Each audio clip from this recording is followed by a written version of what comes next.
Welcome, weary traveler of impossible dreams, to the most legendary stretch of water that has ever existed in any world, real or imagined. Tonight, we embark upon a comprehensive journey through the Grand Line itself,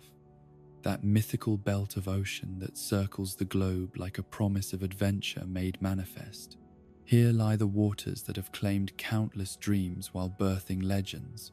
where the very laws of nature bend to accommodate wonders beyond imagination. So settle into comfort. Let the rhythm of these treacherous yet beautiful seas carry you toward peaceful rest as we explore every current, every island, every secret that makes the Grand Line the heart of all pirate dreams. In the beginning, there was water, and within that endless expanse of blue, something extraordinary began to take shape around the circumference of the world. The Grand Line did not emerge through ordinary geological processes, did not form through the patient grinding of tectonic plates or the slow accumulation of sediment across millennia. Instead, it came into being through forces that modern science struggles to explain and ancient wisdom has long since forgotten. A belt of ocean that defies every natural law, while somehow remaining the most natural thing in all creation. To understand the Grand Line, one must first abandon conventional thinking about how oceans behave, how magnetic fields operate, how weather patterns develop and sustain themselves across vast distances. This is not merely a stretch of water that happens to circle the globe, but rather a living phenomenon that pulses with energies drawn from sources that reach back to the very foundation of the world itself. The magnetic anomalies that make normal navigation impossible here are not random fluctuations but expressions of something far more profound, signatures left by whatever primordial forces shaped this planet into something capable of sustaining dreams made manifest. The belt-like nature of the Grand Line creates a division that is both geographic and metaphysical, separating the ordinary world of the Four Blues from a realm where the impossible becomes routine. Unlike Earth's oceans, which follow predictable patterns of current and tide, wind and weather, the Grand Line operates according to principles that seem designed specifically to challenge those who dare to enter its waters. Each island possesses its own magnetic signature, its own climate, its own relationship with the forces that govern this extraordinary sea, creating a patchwork of impossibilities that somehow coheres into a navigable whole for those who possess the proper tools and sufficient courage. The planet upon which the Grand Line exists differs fundamentally from our own world in ways that go beyond the simple ratio of water to land. Here, magnetic fields behave like living things, responding to the presence of certain stones and metals in ways that suggest consciousness rather than mere physical law. The very water itself seems to carry information, holding memories of every ship that has sailed these currents, every dream that has been born or died within its embrace. Currents flow upward as easily as they flow across, creating phenomena like reverse mountain that should be impossible but exist nonetheless as gateways between worlds. The historical significance of the Grand Line cannot be overstated, for it was here that the concept of the Great Pirate Era was born. Here that Gol D. Roger proved that even the most impossible dreams could be achieved by those willing to pay the price that such achievement demanded. Before Roger's final voyage, the Grand Line was known primarily as a death trap, a stretch of water where ships vanished without trace, and crews disappeared into legends that grew darker with each telling. But Roger's success in conquering these waters transformed them from mere obstacle into ultimate destination, the proving ground where anyone seeking to claim the title of Pirate King must eventually test their mettle. Early exploration attempts were marked by failure so complete that they became cautionary tales passed down through generations of sailors who never dared to venture beyond the safety of the Four Blues. Ships would enter the Grand Line with full crews and adequate supplies only to emerge months later as ghost vessels, their holds empty, and their decks scoured clean by forces that left no trace of what had befallen those who had dared to challenge the sea's authority. The few survivors who managed to return spoke of islands that appeared and disappeared without warning, of weather that changed from calm to catastrophic in moments, of magnetic fields so chaotic that compasses spun like mad things before shattering from the strain of trying to find true north, in a place where such concepts held no meaning. The magnetic properties of the Grand Line represent perhaps its most distinctive and challenging characteristic, rendering useless every navigational tool that has ever been developed for ordinary seas. Normal compasses do not merely fail here, they actively mislead, pointing toward magnetic anomalies that shift and dance according to patterns that seem almost playful in their capriciousness. The magnetic field generated by each island extends outward in waves that interact with neighboring fields to create interference patterns of bewildering complexity, zones where the very concept of direction becomes fluid and unreliable. This magnetic chaos necessitated the development of entirely new navigational instruments, devices that could lock onto specific island signatures, rather than attempting to find universal constants that simply do not exist within the Grand Line sphere of influence. Log poses represent the marriage of advanced magnetic theory with practical seamanship, their needles designed to seek out and follow the unique magnetic signature of each island in sequence, creating a chain of destinations that can be followed safely, provided one possesses the patience to allow each pose to properly record the necessary information before moving on to the next stage of the journey. Eternal poses represent the pinnacle of Grand Line navigational technology, devices permanently attuned to specific islands that can guide their bearers across any distance without the need for sequential island hopping that log poses require. The creation of such instruments requires not merely technical skill, but intimate knowledge of the magnetic relationships that bind particular islands to the broader patterns that govern the Grand Line's behavior. They are treasures more valuable than gold to those who understand their significance, keys that can unlock direct routes to destinations that might otherwise require months or years of careful progression through intermediate stops. The weather patterns that characterize the Grand Line defy every meteorological principle that governs atmospheric behavior in other parts of the world, creating localized climate systems that can shift from tropical paradise to Arctic wasteland within the space of hours. These are not gradual seasonal changes, but dramatic transformations that seem to respond to forces beyond mere atmospheric pressure and temperature differential. Islands develop their own weather personalities, becoming locked into climate patterns that can persist for centuries without variation, creating permanent summer kingdoms and eternal winter wonderlands that exist side by side despite their proximity to one another. The unpredictability of Grand Line weather extends beyond simple temperature and precipitation to encompass phenomena that challenge the very definition of what weather can be. Storms that rain upward, winds that blow in perfect spirals, atmospheric pressure systems that create gravity anomalies strong enough to lift entire ships from the water. These represent just a fraction of the meteorological impossibilities that sailors must be prepared to encounter when venturing into these legendary waters. The only constant is change itself, and even that follows patterns too complex for human minds to fully comprehend without years of direct experience. Understanding the Grand Line requires accepting that it exists as part of a broader planetary system that operates according to principles that blend the scientific with the miraculous in ways that render traditional categorization meaningless. The relationship between the Grand Line and the Four Blues, between the surface waters and the depths, between the sea level climate and the atmospheric conditions that prevail at different altitudes. All of these connections form part of a global weather and magnetic system that seems designed by intelligence rather than shaped by chance. The connection between the Grand Line and the broader world system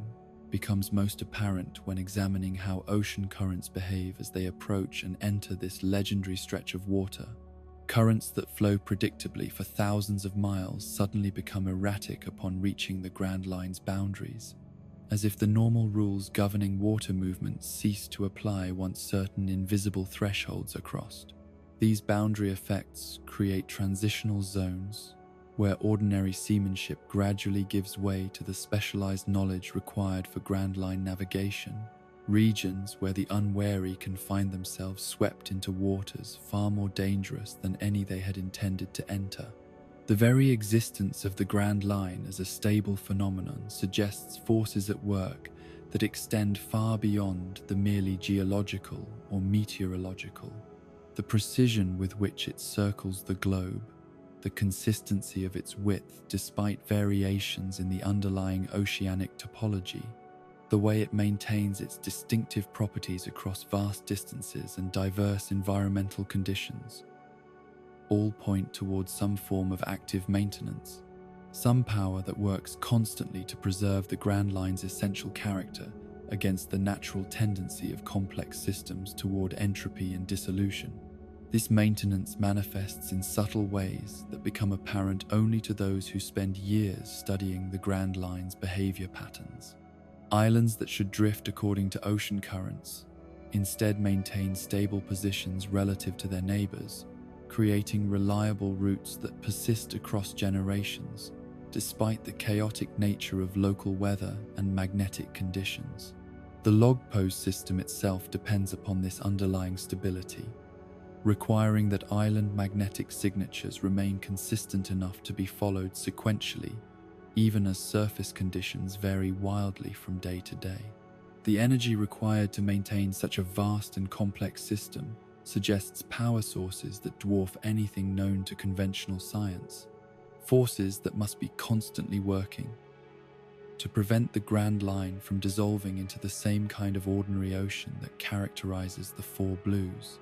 Whether these forces are natural phenomena operating on scales beyond human comprehension, or represent the ongoing influence of ancient technologies created by civilizations whose achievements make current understanding seem primitive, remains one of the fundamental mysteries that draw explorers to risk their lives attempting to map and understand these legendary waters. The Grand Line stands as both destination and journey, challenge and reward, the physical manifestation of everything that calls to the human spirit when it yearns to discover what lies beyond the boundaries of the known world. It is here that dreams take physical form, where the impossible becomes merely difficult, where those with sufficient courage and determination can find paths to futures that seemed forever beyond their reach. The waters that have claimed countless lives and broken innumerable dreams continue to call to each new generation of adventurers, promising wonders that can be found nowhere else while demanding prices that can never be calculated in advance. Paradise earned its name through irony so profound that it borders on cosmic mockery, a designation bestowed not by those experiencing their first taste of the Grand Line's legendary waters, but by hardened veterans who had survived passage into the New World and looked back upon their initial trials with something approaching nostalgic fondness. To call the first half of the Grand Line paradise is to acknowledge that even the most impossible challenges can seem gentle when compared to trials that push beyond the boundaries of what mortal souls were designed to endure. Yet this gentle designation conceals dangers that have claimed more dreams than any other stretch of water in the known world. The entry into paradise occurs through Reverse Mountain, that geological impossibility where four separate blues converge in defiance of every principle that governs how water should behave when confronted with solid rock. The mountain rises from the ocean floor like a monument to the miraculous, its peaks crowned with channels that carry ocean water upward, along slopes so steep that they seem to challenge gravity itself to prove its universal applicability. Ships approaching this wonder must surrender control to currents that operate according to laws written by forces that predate human understanding of how the world functions, trusting their vessels to waters that flow upward with the same casual certainty that other rivers flow toward the sea. The ascent through Reverse Mountain represents the first of countless moments when Grand Line travelers must choose between rational skepticism and the kind of faith that allows impossible things to become possible. The currents that carry ships up these impossible slopes do not merely transport vessels from one body of water to another. They serve as initiation, baptism by velocity and vertigo that marks the transition from ordinary sailors to those who have tasted the Grand Line's unique brand of impossibility.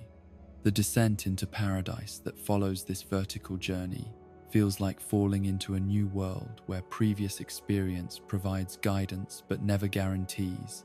where every lesson learned in safer waters must be relearned under conditions that transform familiar concepts into alien challenges. Paradise unfolds before new arrivals, like a curriculum designed to prepare students for examinations that will test every aspect of their character, each island presenting lessons that build upon previous knowledge while introducing complications that force growth beyond comfortable limitations. The progression of challenges follows patterns that seem almost intentionally educational, beginning with trials that can be survived through determination and basic competence, while gradually escalating toward obstacles that demand innovation, sacrifice, and the kind of trusting companions that can only be forged through shared adversity. The climate classifications that govern Paradise's islands represent the Grand Line's first lesson in abandoning conventional expectations about how environments should relate to geography and proximity. Spring islands bloom in eternal renewal, their climates locked into perpetual states of growth and possibility, where flowers never fade and trees bear fruit in endless cycles that seem designed to nurture hope in those who have left behind everything familiar. These islands serve as gentle introductions to the concept that seasons need not change, that time itself can be negotiated when sufficient power is brought to bear upon natural systems. Summer islands blaze with heat that transforms entire landmasses into furnaces where survival depends upon finding shade and water while navigating social and political challenges that burn with intensity equal to their climatic conditions. Arabasta stands as the archetypal summer kingdom, its vast deserts concealing oases of civilization where ancient wisdom has learned to thrive under conditions that would destroy lesser cultures. The heat that defines such places is never merely atmospheric, but extends into the political realm, where conflicts simmer with the same relentless intensity that characterizes the noonday sun. Winter islands present challenges that test endurance against cold so profound that it seems to reach beyond mere temperature into something approaching existential chill, places where warmth must be fought for with every breath, and where survival depends upon understanding that some forms of cold cannot be defeated through external heat, but must be overcome through internal fire. Drum Island exemplifies this climate extreme, its snow-covered peaks hiding communities where medical knowledge has evolved to encompass not just the treatment of physical ailments, but the healing of souls that have been frozen by experiences too harsh for ordinary hearts to process. Autumn islands remain the Grand Line's greatest enigma, climate zones so rarely encountered that their very existence serves as reminder that even in a sea where the impossible becomes routine, some mysteries preserve their secrets through sheer elusiveness. The speculation that Wano country represents such an island gains credence from its perpetual shower of sakura petals, those falling blossoms that create an atmosphere of beautiful melancholy perfectly suited to a season that celebrates endings while promising renewal. The rarity of autumn climates suggests that some forms of change are too precious to be experienced casually, too meaningful to be encountered without proper preparation. Whiskey Peak introduces many crews to their first taste of Grand Line hospitality, a settlement that appears to welcome pirates with genuine enthusiasm, while concealing purposes that transform celebration into trap,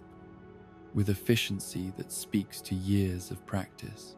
The lesson embedded in this encounter extends far beyond simple wariness of strangers, to encompass deeper truths about how appearances can deceive when motivations remain hidden, how communities can maintain facades that serve interests entirely separate from the welfare of those they claim to welcome. The Baroque works agents who populate this false paradise represent the first hint of the complex conspiracies that operate throughout the Grand Line, organizations whose reach extends across multiple islands and whose goals remain invisible until the moment they spring into lethal action. Little Garden preserves a fragment of prehistory within its shores, an island where giants conduct their century-long duel with honor so pure that it transforms violence into ceremony, combat into prayer. The lesson that Dorry and Broggie teach through their endless battle speaks to the possibility that some conflicts transcend winning and losing to become expressions of values so fundamental that their preservation justifies any sacrifice. Their hospitality toward visitors demonstrates how true strength creates generosity rather than domination, how those who possess power without corruption naturally extend protection to those who lack the ability to protect themselves. Drum Island presents medical challenges that force crews to confront their own mortality while discovering that healing encompasses far more than the mere treatment of wounds and diseases. The sakura that bloom in defiance of eternal winter serve as symbols of hope that refuses to surrender to adverse circumstances, miracles that occur not through magic, but through the determination of those who refuse to accept that some forms of beauty are impossible to achieve. Dr. Kureha's knowledge represents wisdom accumulated through decades of treating patients whose injuries tell stories of the Grand Line's dangers. Each cure a small victory against the entropy that constantly threatens to claim those who dare to chase dreams in waters where death lurks behind every horizon. Arabasta expands the scope of Grand Line challenges beyond individual crew concerns to encompass the fate of entire nations, introducing the concept that pirate adventures can have consequences that affect millions of innocent lives whose only crime was existing in proximity to those who possess the power to reshape kingdoms according to their personal ambitions. The civil war that threatens to tear the Desert Kingdom apart demonstrates how corruption can metastasize through political systems, how lies told by those in authority can transform loyal citizens into enemies, while the true architects of chaos profit from the suffering they have orchestrated. The Straw Hat Pirates' involvement in Arabasta's salvation establishes precedents that will define their approach to every subsequent adventure, the recognition that some battles must be fought regardless of personal cost, because the alternative is to allow evil to triumph through the inaction of those who possess the power to resist. Princess Vivi's sacrifice of her own desires for the sake of her people provides counterpoint to the pirates' pursuit of individual dreams, demonstrating that sometimes the greatest adventures require staying home to protect what matters most. Jaya introduces the vertical dimension to Grand Line exploration, revealing that some destinations exist not across oceanic distances, but at altitudes that require entirely different forms of courage to reach. The knock-up stream that carries ships into the sky represents the Grand Line's tendency to transform limitations into opportunities, to provide pathways to impossible destinations for those willing to trust in phenomena that defy every rational explanation. Cricket's dedication to helping others achieve their dreams despite his own failures speaks to the redemptive power of generosity, the way that past disappointments can be transformed into wisdom that enables future victories. The connection between Jaya and Skypiea demonstrates how the Grand Line's mysteries often span multiple dimensions, how solutions to present challenges may exist in locations that seem entirely disconnected from current circumstances. The golden bell that once called across the gap between land and sky serves as symbol of promises that transcend physical limitations, bonds that remain strong even when separated by distances that seem to make their fulfillment impossible. Water 7 confronts Cruz with the reality that even the most beloved companions can reach the end of their usefulness, that some forms of loyalty require accepting loss rather than clinging to relationships that have become more nostalgic than functional. The shipwrights who populate this aquatic city understand that vessels are more than mere transportation, that ships can become family members whose well-being matters as much as any human crewmate's safety and comfort. The Aqua Laguna that periodically threatens the city serves as reminder that even the most stable communities must regularly confront forces capable of washing away everything they have built. The conflict over the Going Mary's fate forces the Straw Hat Pirates to grapple with difficult truths about leadership and responsibility, the recognition that captains must sometimes make decisions that break their own hearts in service of their crew's long-term survival. The ship's final journey demonstrates that some forms of love transcend death, that loyalty can manifest in ways that surpass the limitations of physical existence when bonds have been forged through sufficient shared experience and mutual sacrifice. Eni's lobby represents the first time many pirate crews directly challenge the world government's authority, marking the transition from local conflicts to confrontations that carry implications for global power structures. The judicial island's claim to represent justice becomes obscene when examined against the actual procedures that determine guilt and innocence. The recognition that systems claiming to protect civilization can become instruments of oppression when they cease to serve any interests beyond the perpetuation of their own power. The battle for Robin's freedom transforms a rescue mission into something approaching revolution. The acknowledgement that some injustices are so fundamental that they cannot be addressed through compromise or negotiation, but must be confronted through direct action, regardless of the consequences such confrontation might bring.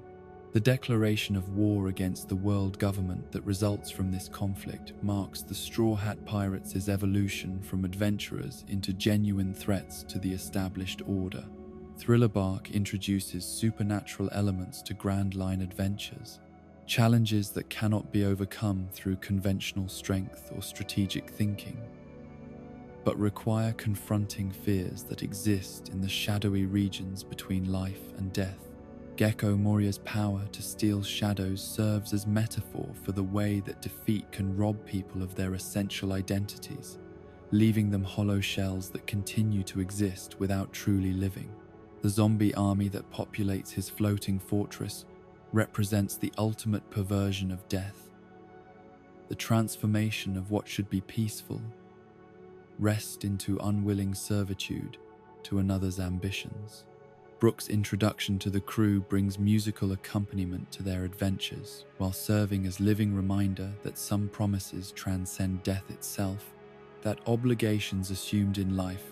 can provide purpose sufficient to overcome even the most fundamental limitations. His commitment to reuniting with Laboon demonstrates how loyalty can survive decades of separation, how hope can sustain consciousness even when circumstances seem to make its fulfillment impossible. Sabaody Archipelago serves as Paradise's final examination,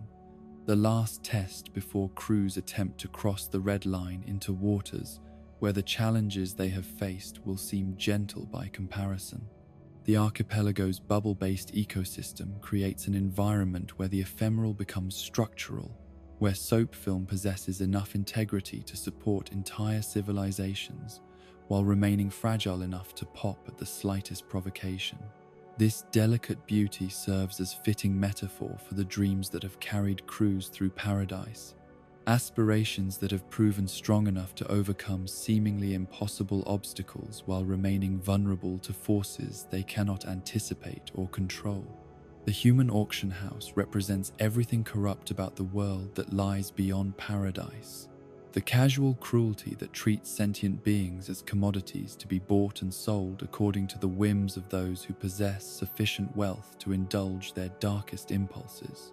The world nobles, whose presence transforms what should be simple commerce into theatre of degradation,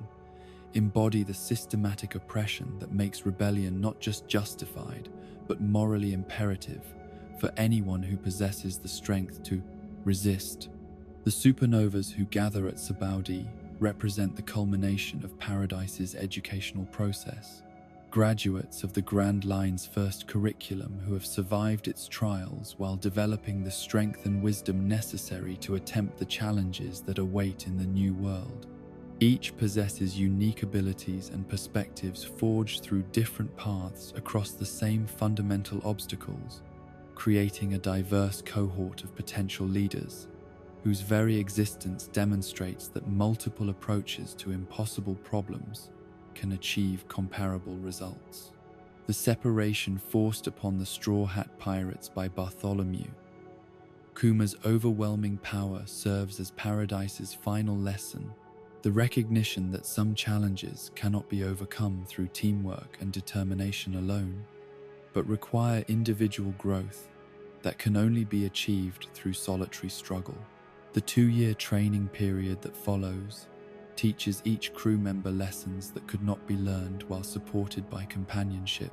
forcing them to discover reserves of strength and wisdom that can only be accessed when all external support has been stripped away. Paradise concludes not with victory but with transformation. The recognition that those who enter these waters as dreamers emerge as something far more complex and capable. The irony of its name becomes clear only in retrospect, when survivors look back upon trials that seemed impossible at the time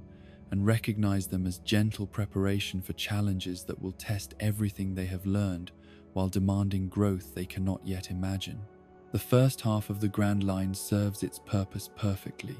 creating pirates who possess the skills, wisdom, and bonds necessary to face whatever wonders and terrors await beyond the Red Line's barrier. The Red Line rises from the depths of the world's oceans, like a geological impossibility made manifest, a continent so vast and uncompromising that it serves as both physical barrier and metaphysical divide between the realms of human ambition. This monumental wall of stone and earth extends from the very floor of the sea upward to heights that disappear into cloud cover, its red-hued cliffs catching light in ways that seem to set the horizon ablaze with promises and warnings in equal measure. To encounter the Red Line is to confront the planet's most dramatic geological feature, a formation so immense that it dwarfs every mountain range that has ever existed, while serving as reminder that some obstacles cannot be circumnavigated, but must be either overcome or surrendered to entirely. The continent's most remarkable characteristic lies not merely in its towering height, but in its comprehensive nature, the way it plunges 10,000 meters below sea level to anchor itself in the planet's very foundation, while simultaneously reaching upward to altitudes that render normal human habitation impossible.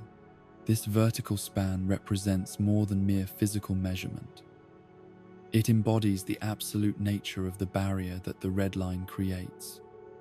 a division so complete that it splits not just oceans but entire ways of life, separating those who dwell in sunlight from those who have learned to thrive in eternal darkness, creating distinct realms where different rules apply and different dreams become possible. The composition of the Red Line defies easy categorization,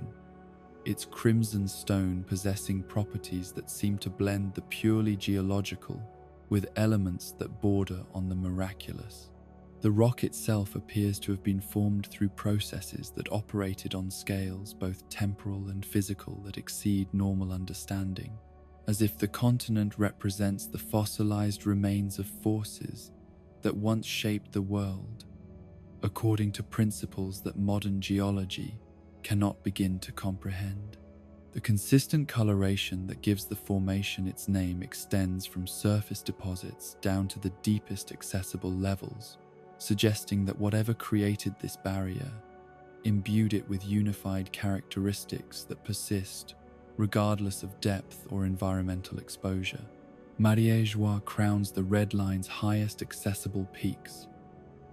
like a city designed to emphasize the distance between those who rule and those who are ruled, its gleaming spires and manicured gardens serving as monuments to the kind of luxury that can only be maintained through the systematic exploitation of those who lack the power to resist such arrangements. The Holy Land, as its inhabitants prefer to call their elevated domain, exists in splendid isolation from the consequences of the decisions made within its walls, its position atop the world's greatest natural barrier serving as physical manifestation of the philosophical gulf that separates the world nobles from the common humanity whose suffering finances their comfort. The celestial dragons who inhabit this rarefied atmosphere move through their daily lives with the casual certainty of beings who have never experienced consequences for their actions, their every whim indulged by systems designed to ensure that their desires never encounter obstacles that cannot be overcome through the application of sufficient force or wealth. Their existence atop the Red Line serves as constant reminder that elevation can be measured in terms of moral distance as well as physical altitude, that some forms of height represent not achievement but estrangement from the fundamental experiences that create empathy and wisdom in less insulated souls. The two methods available for crossing the Red Line represent choices between different forms of impossibility, each path demanding its own particular combination of courage, resources, and willingness to accept risks that rational calculation would deem unacceptable. The overland route through Mariéjois requires navigating political complexities that can prove more treacherous than any physical obstacle, diplomatic minefields, where a single misstep can trigger consequences that extend far beyond individual failure to encompass systematic persecution that targets not just offenders, but anyone foolish enough to associate with them. The underwater passage that leads through Fishman Island offers its own unique blend of wonder and terror, a journey that requires descending to depths where sunlight becomes memory and pressure creates conditions that can crush unprepared vessels like toys discarded by careless children. This route demands not just technical preparation, but psychological readiness for experiences that challenge every assumption about what constitutes normal environment for human existence. Immersion in alien realms, where the familiar concepts of up and down lose meaning and survival, depends upon trusting in technologies and guides whose competence can only be evaluated after it is too late to change course. The symbolism embedded in these crossing methods extends far beyond their practical implications to encompass deeper truths about the nature of power and the prices demanded by those who control access to forbidden realms. The choice between appeasing authority and risking everything on alternative pathways reflects broader philosophical divisions about how individuals should respond when confronted with systems that demand submission as the price of safe passage, when convenience can only be purchased through complicity with injustices that corrupt the soul, even as they ease the body's journey. Fisher Tiger's legendary ascent of the Red Line through nothing more than physical prowess and determination represents the ultimate expression of refusal to accept that some barriers cannot be overcome through individual will and effort. His bare-handed climb up cliffs that had been considered impassable demonstrates how the seemingly impossible becomes merely difficult when sufficient motivation combines with absolute refusal to acknowledge defeat as possibility. The scars that such achievement carved into both his body and his soul serve as testament to the prices that must be paid when choosing to challenge systems through direct confrontation rather than negotiation or circumvention. The liberation of slaves that motivated Tiger's impossible climb transforms what might have been mere athletic achievement into something approaching sacred mission, the recognition that some objectives justify any sacrifice, and that true strength manifests not in dominating others but in freeing those who lack the power to free themselves. His willingness to risk everything for the sake of beings he had never met speaks to the kind of moral courage that operates according to principles larger than self-interest, the understanding that individual freedom means nothing when others remain enslaved. The Jerma Kingdom's technological solutions to Red Line Passage represent the triumph of scientific innovation over natural obstacles, engineering marvels that transform impossible ascents into manageable technical challenges.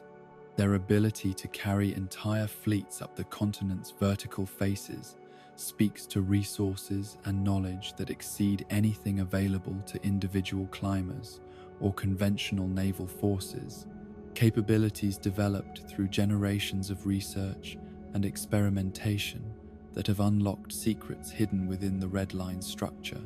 The snail-powered mechanisms that enable such achievements operate according to principles that blend biological adaptation with mechanical precision,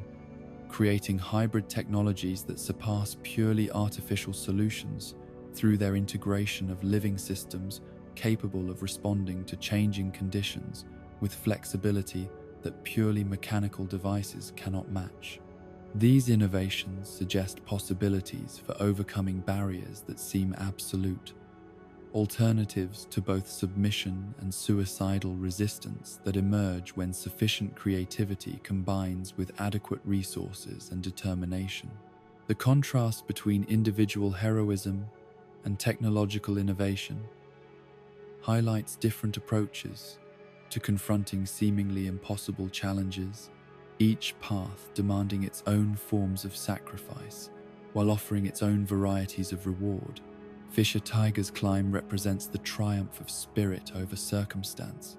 proof that individual determination can overcome obstacles that dwarf normal human capabilities when properly motivated and directed. The Jerma Kingdom's engineering achievements demonstrate how collective knowledge and resources can create solutions that transcend individual limitations, transforming personal impossibilities into manageable group projects. The Red Line's role in creating the Four Blues extends beyond mere geographical division to encompass the creation of distinct cultural and economic zones, each developing its own characteristics in isolation from influences that might otherwise homogenize their development. The barriers created by this continental wall have allowed separate regions to evolve according to their own internal logic, creating diversity that enriches the world's overall complexity, while simultaneously making comprehensive understanding more challenging for those who seek to grasp the planet's full scope. The political implications of the Red Line's existence permeate every aspect of global power structures, creating natural boundaries that have shaped the development of governmental systems and military strategies for centuries. The difficulty of crossing from one side to the other has allowed different approaches to organization and authority to develop without immediate pressure to conform to dominant patterns, creating laboratories of social experimentation where alternative possibilities can be explored without direct interference from established powers. The transition from paradise to the new world that occurs through Red Line Passage represents more than mere geographical relocation. It marks transformation from one phase of development to another, initiation into realms where different rules apply and different standards of achievement become necessary for survival. Those who successfully navigate this crossing emerge not merely as survivors, but as graduates of an educational process that tests every aspect of character while providing insights that cannot be gained through any other experience. The psychological impact of confronting the red line cannot be understated.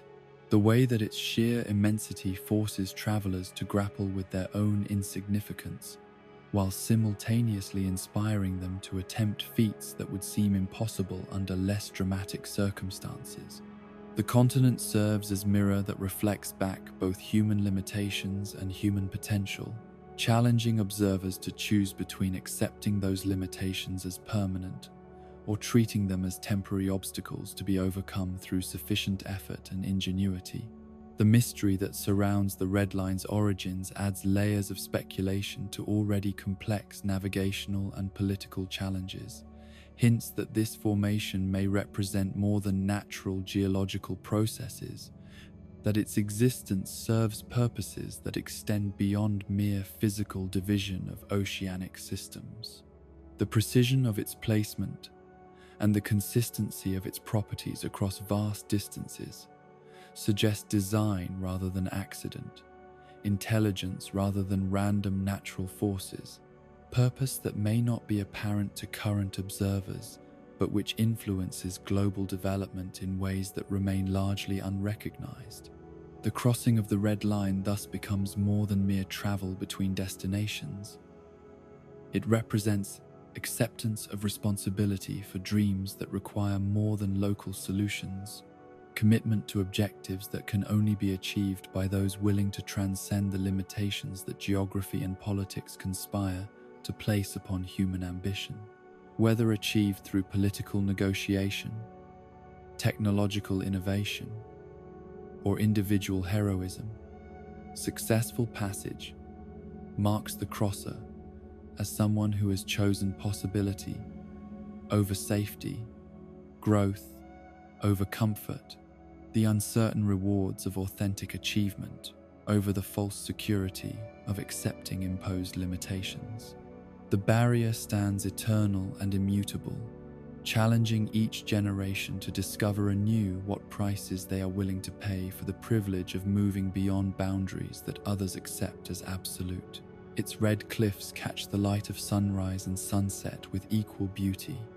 indifferent to the dreams that crash against its base like waves that eventually carve new pathways through stone that once seemed eternal. The Red Line endures, but so does the human spirit, that refuses to accept that any barrier, no matter how immense,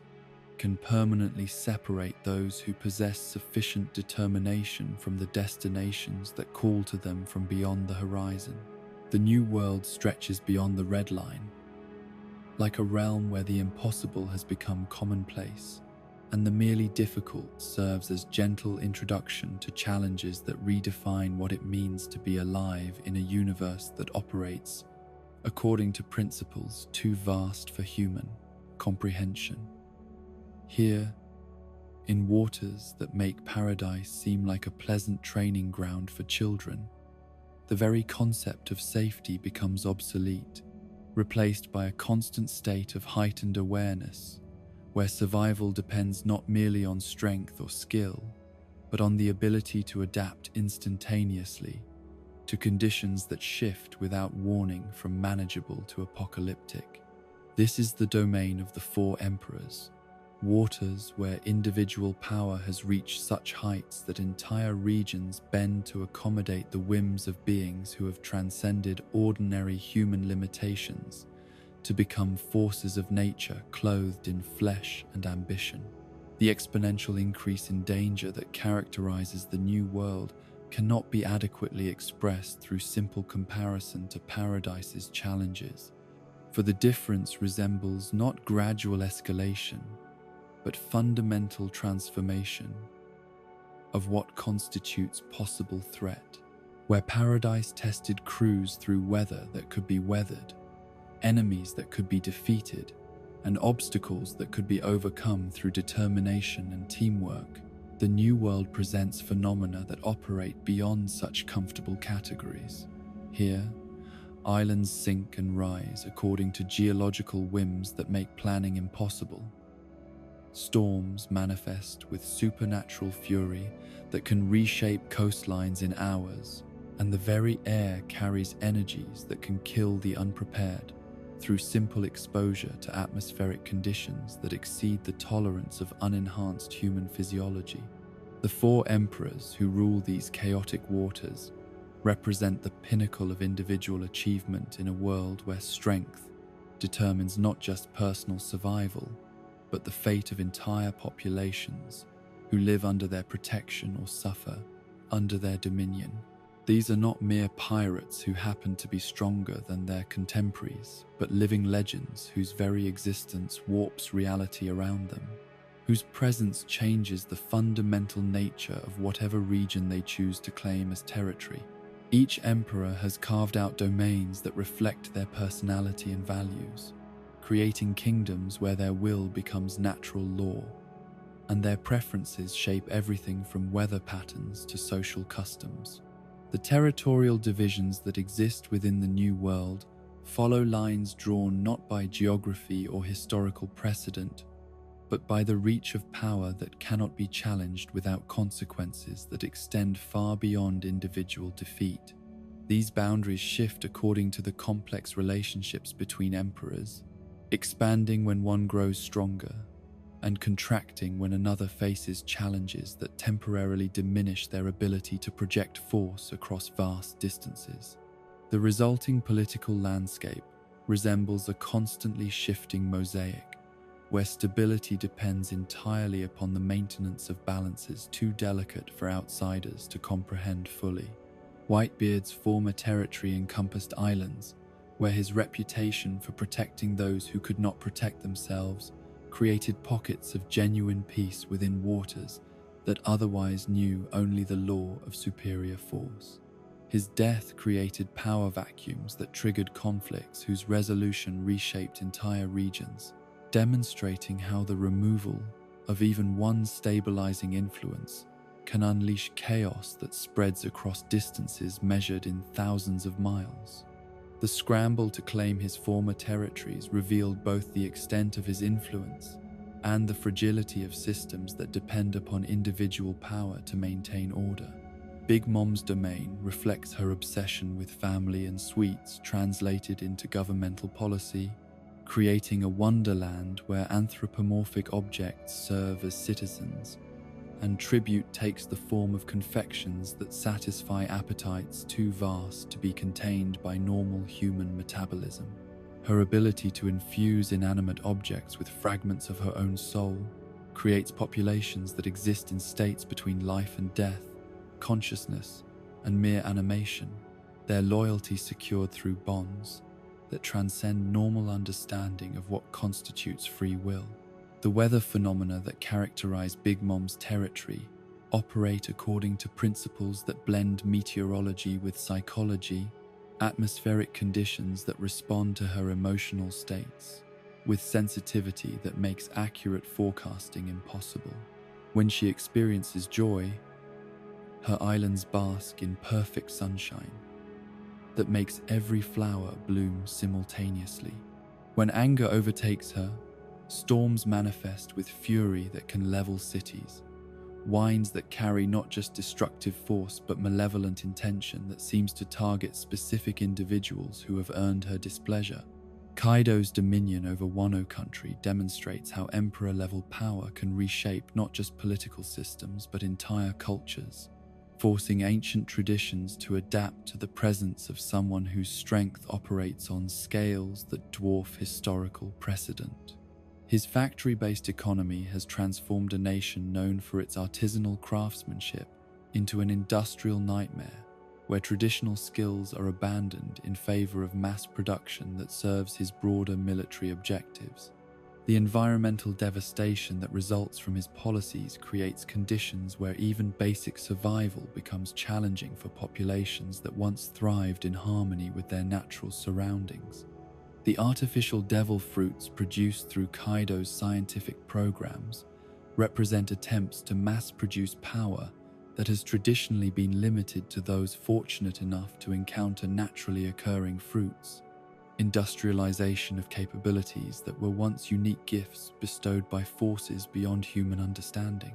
The imperfect nature of these synthetic abilities creates armies of subordinates whose enhanced strength comes with psychological and physical costs that demonstrate the dangers of attempting to replicate miracles through purely technological means. Shanks maintains influence through methods that contrast sharply with his fellow emperors, relying more on reputation and strategic intervention than on the kind of overwhelming displays of force that characterize other territorial claims. His crew's relatively small size compared to other emperor organizations suggests that their individual capabilities compensate for numerical disadvantages, quality so exceptional that it renders quantity considerations irrelevant when conflicts arise that require resolution through direct confrontation. The balance between the four emperors creates a stability that paradoxically depends upon constant tension, each keeping the others in check through the implicit threat of alliance formation that could tip the delicate equilibrium in directions that would prove catastrophic for everyone involved. This mutual deterrence operates according to principles similar to those that prevent wars between nuclear powers. The recognition that victory achieved through total commitment would come at costs that exceed any possible benefit. Punk Hazard serves as testament to what occurs when scientific experimentation transcends ethical boundaries, its division between fire and ice, demonstrating the lingering effects of battles fought between admiral-level combatants whose elemental powers proved capable of permanently altering entire island ecosystems. The poison gas weapons developed by Caesar Clown represent the kind of indiscriminate destruction that becomes possible when brilliant minds operate without moral constraints, knowledge applied in service of objectives that treat human life as expendable resource rather than sacred trust. The artificial children created through Caesar's experiments embody the corruption that results when scientific curiosity abandons compassion, innocence manipulated through chemical dependency that ensures loyalty while destroying the capacity for independent thought that makes childhood precious. Their gradual recovery under proper medical care demonstrates that some forms of damage can be healed, but only through interventions that require more resources and dedication than most societies are willing to invest in victims of others' ambitions. Dressrosa's transformation under Doflamingo's rule illustrates how charismatic leadership can disguise systematic oppression, entertainment, and prosperity, serving as facades that conceal the horror of citizens transformed into toys whose existence is erased from the memories of those who once loved them. The underground arena where humans fight for the amusement of crowds represents the kind of degradation that becomes possible when power operates without accountability, spectacle that satisfies bloodlust while generating profits for those who view suffering as commodity to be bought and sold. The strings that connect Doflamingo to his victims operate as metaphors for the invisible bonds that tyrants use to control populations. Manipulation so subtle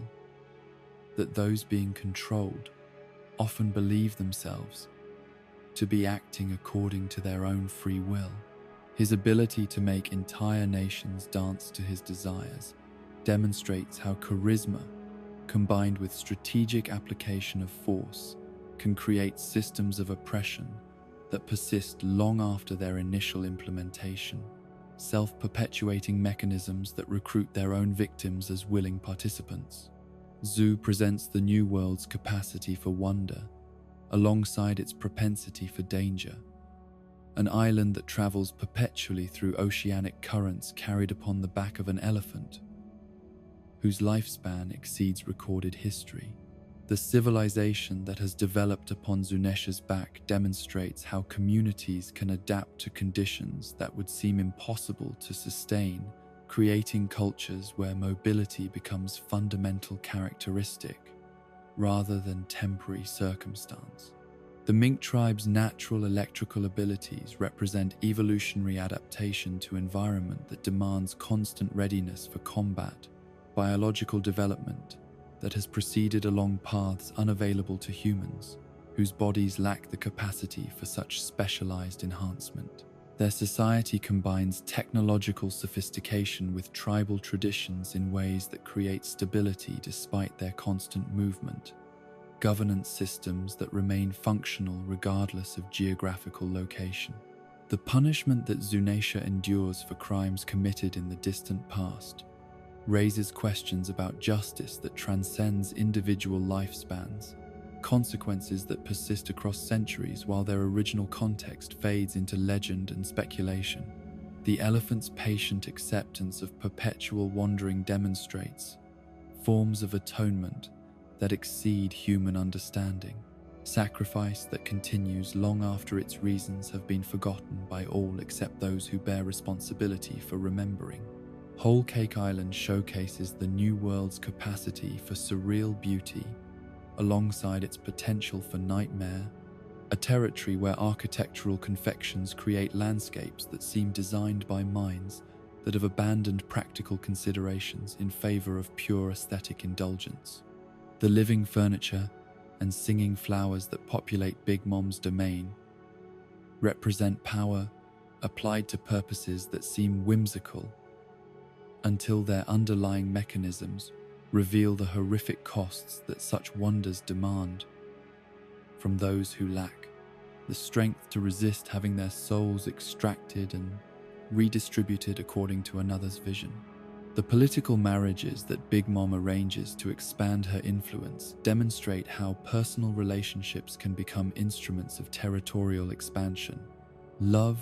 transformed into strategic alliance that serves objectives far removed from the happiness of those whose lives are sacrificed to maintain balances between competing powers.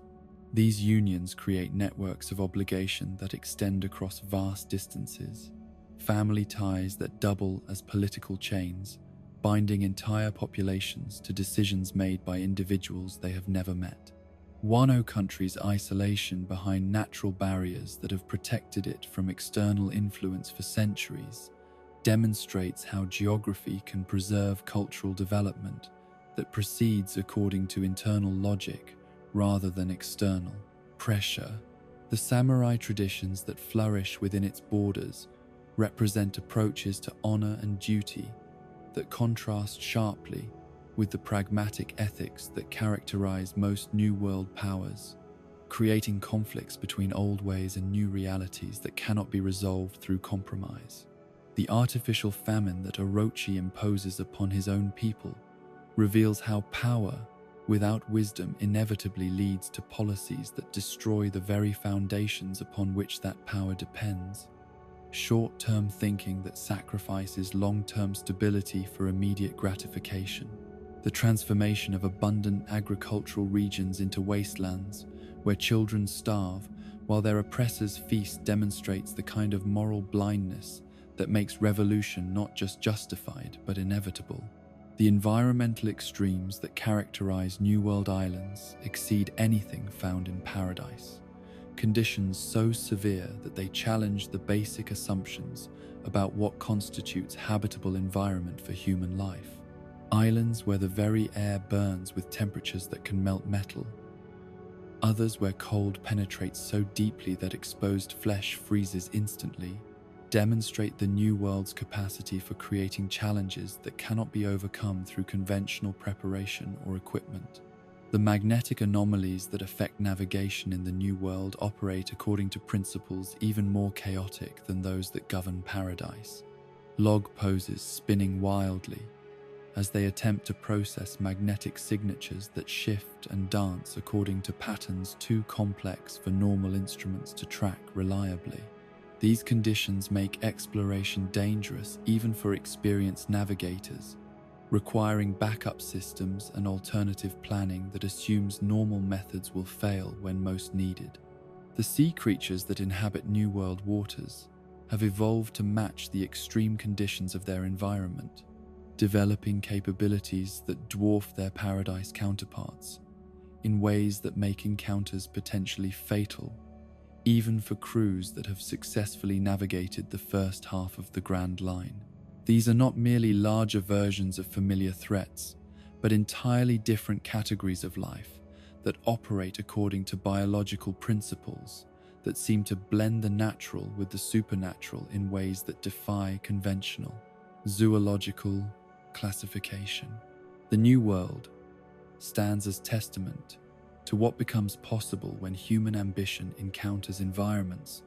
that demand transcendence of normal limitations. Waters where dreams become reality through the simple expedient of refusing to accept that anything is truly impossible. Those who survive its trials emerge transformed, no longer bound by the restrictions that once defined their understanding of what individual power could achieve. Here, in waters that serve as proving ground for the strongest souls that dare to chase the ultimate treasure, the very concept of limitation becomes negotiable, subject to revision by those who possess sufficient determination to rewrite the rules according to their own vision of what should be possible. In a universe where the impossible serves merely as starting point for greater achievements yet to come, the calm belts stretch across the world's oceans like twin rivers of absolute stillness, their waters so perfectly motionless that they seem to exist outside the normal flow of time itself, creating barriers of tranquility so complete that they serve as the most effective prison walls ever devised by nature or design. These are not merely areas of reduced wind activity or diminished current flow, but zones where the very concept of motion appears to have been suspended,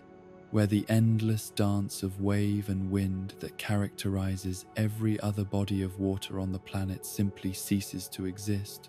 leaving behind surfaces so smooth they reflect the sky like mirrors that have never known the disturbance of even the gentlest breeze. The perfect stillness that defines these waters extends beyond mere atmospheric calm to encompass a kind of existential quietude that affects everything that ventures into their domain, as if the absence of wind and current creates psychological effects that mirror the physical stagnation. Ships that enter the calm belts find themselves becalmed not just in terms of propulsion, but in terms of time itself, their crews forced to confront the kind of absolute silence that exists nowhere else, in a world where the ocean's voice provides constant companionship to those who have chosen to make their lives upon its surface. The complete absence of wind in these regions defies every meteorological principle that governs atmospheric behavior in other parts of the world, creating conditions where sails become useless decorations, and the art of seamanship reduces to exercises in patience and endurance. The stillness is so profound that it seems to absorb sound as well as motion, voices carrying across impossible distances while simultaneously seeming muffled by the weight of motionless air that presses down upon everything, with the persistence of a presence that notices and judges every disturbance of its eternal peace. The lack of currents creates additional challenges that go beyond simple propulsion difficulties to encompass fundamental problems of navigation and supply management. For without the flowing waters that carry nutrients and oxygen throughout normal oceanic systems, the calm belts become aquatic deserts, where life struggles to maintain itself in conditions that seem designed to discourage any form of activity or growth. The water itself takes on qualities that differ subtly but significantly from the dynamic seas that surround these zones, developing characteristics that speak to stagnation and patience that has endured for periods measured in geological time rather than human lifespans. Yet, it is not the stillness itself that makes the calm belts truly dangerous, but the creatures that have chosen these motionless waters as their preferred habitat, beings whose size and power dwarf every other form of marine life that has ever been catalogued by those brave or foolish enough to attempt scientific study of phenomena that transcend normal categories of biological classification. Sea kings inhabit these waters not as occasional visitors, but as permanent residents who have adapted to conditions that would prove fatal to lesser creatures. Their massive forms moving through the still waters with grace that seems impossible given their incredible size. These are not merely large fish or oversized marine mammals, but beings that operate according to biological principles that seem to blend the natural with the supernatural. Creatures whose very existence challenges conventional understanding of what forms life can take when environmental pressures create evolutionary pathways that lead toward magnificence rather than mere survival. Their intelligence appears to match their physical capabilities, displaying awareness and intentionality that suggest consciousness operating on scales and timescales that exceed human comprehension while remaining fundamentally alien to terrestrial forms of thought and communication.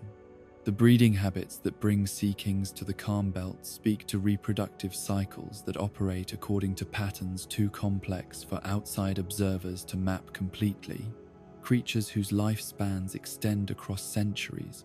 while their offspring develop through stages that may require decades to complete. The calm waters provide ideal conditions for young sea kings to mature without the stress that ocean currents and atmospheric disturbances would create, allowing them to reach full size and capability in environments where their only challenges come from others of their own kind, rather than from external forces that could interfere with their development. The concentration of sea kings in these waters creates ecosystems that exist nowhere else on the planet. Underwater societies where beings of incredible power interact according to social structures that remain largely mysterious to human observers, but which clearly operate according to sophisticated principles of hierarchy and territory.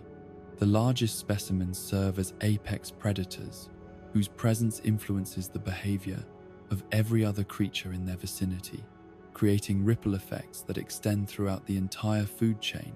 in ways that demonstrate how individual power can reshape entire environmental systems. The threat that these creatures pose to human navigation cannot be overstated, for even the smallest adult sea kings possess the physical capability to destroy the largest ships with casual ease, treating human vessels as minor irritations to be removed rather than serious threats that require careful consideration. Their attacks, when they occur, demonstrate power that operates on scales that render conventional defensive measures meaningless. Teeth and tentacles that can crush steel hulls while barely registering the effort required to eliminate obstacles that dare to disturb their peaceful domain. The few humans who have successfully traversed the Calm Belts without technological assistance represent examples of individual capability that transcends normal limitations, beings whose strength and skill have reached levels that allow them to function as equals rather than prey in waters where ordinary humans become food for creatures that barely notice their consumption. Silvers Rayleigh's casual swim across these deadly waters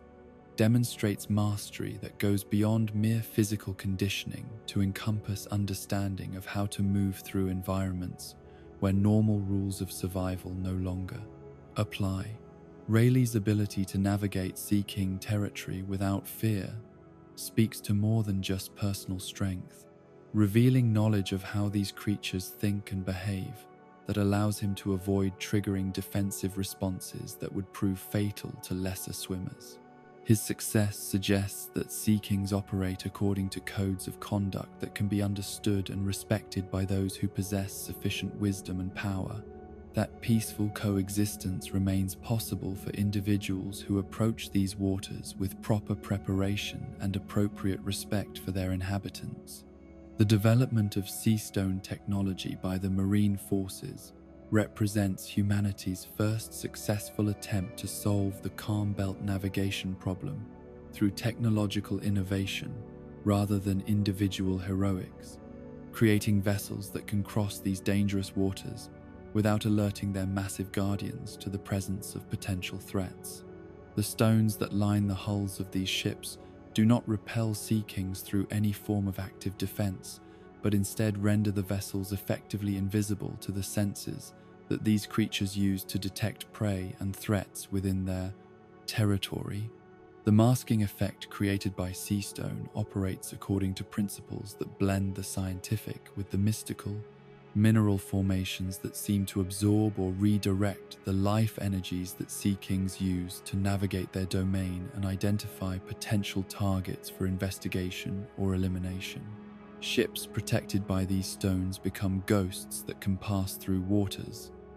where normal vessels would attract immediate and overwhelming attention from creatures whose curiosity tends to prove fatal to anything that cannot defend itself against investigation. Conducted through physical contact with beings whose gentlest touch can crush whatever they examine. The strategic implications of sea stone technology extend far beyond simple transportation improvements to encompass fundamental changes in global power dynamics. For control of the calm belts means control of access to the Grand Line itself, the ability to determine who can enter or leave the world's most dangerous and rewarding waters. The marine monopoly on this technology creates advantages that cannot be easily countered by pirate forces that lack access to the resources and knowledge necessary to develop alternative solutions to the Sea King problem. The political ramifications of Calm Belt control influence every aspect of global governance, creating choke points where naval forces can intercept traffic attempting to enter or exit the Grand Line, while remaining protected by natural barriers that make conventional assault impossible to sustain. The stillness that characterizes these waters becomes tactical advantage for those who understand how to operate in conditions where traditional naval combat techniques lose effectiveness, where victory depends more on patience and preparation than on speed and aggressive maneuvering. Amazon Lily's location within the Calm Belt demonstrates how isolated communities can thrive in environments that seem hostile to human habitation, their warrior culture developing in response to conditions that demand constant readiness for combat against threats that exceed normal human understanding. The Kuja pirates' ability to navigate these waters safely speaks to knowledge passed down through generations of women who have learned to coexist with sea kings, rather than simply avoiding them through technological means. The symbiotic relationship that appears to exist between the Kuja and their massive neighbors suggests forms of communication and mutual understanding that transcend species, barriers, cooperation that has developed over centuries of shared occupancy of waters, where conflict would prove mutually destructive. The strength that characterizes Kuja warriors may represent adaptation to environment where weakness means death not just from human enemies, but from creatures whose power operates on scales that dwarf conventional military threats. The isolation that the Calm Belts provide serves multiple purposes beyond simple defense, creating laboratories for social and cultural development that proceed according to internal logic rather than external pressure. Communities where alternative approaches to governance and social organization can be explored without immediate pressure to conform to dominant global patterns. Amazon Lily's matriarchal society represents one possible outcome of such protected development, demonstrating how different environmental conditions can produce radically different approaches to human organization. The psychological effects of extended exposure to Calm Belt conditions remain largely unstudied but appear to influence everyone who spends significant time in these motionless waters, creating changes in perception and behavior that reflect adaptation to environments where normal sensory cues no longer provide reliable information about surroundings and circumstances. The perfect stillness that characterizes these regions seems to encourage introspection and contemplation, mental states that contrast sharply with the constant alertness required for survival in more dynamic oceanic conditions. The few settlements that exist within the Calm Belts have developed cultures that reflect their unique circumstances, Societies where patience becomes primary virtue, and where the ability to remain motionless for extended periods represents valuable skill rather than mere laziness or lack of initiative. These communities understand that survival in such conditions requires different approaches to time and activity, rhythms of life that synchronize with environmental patterns too subtle for outsiders to detect or appreciate. The barrier effect created by the calm belts serves purposes that extend beyond mere geographic separation to encompass protection of the Grand Line's unique characteristics from dilution through excessive contact with ordinary, oceanic systems. The isolation that these waters provide allows the legendary sea to maintain its distinct properties, while simultaneously creating natural filters that ensure only the most determined or well-equipped individuals can gain access to Elysian waters, where different rules apply and different possibilities become available. The evolutionary pressures that have shaped Sea King development in these waters suggest timescales and environmental conditions that exceed anything found in more dynamic oceanic regions,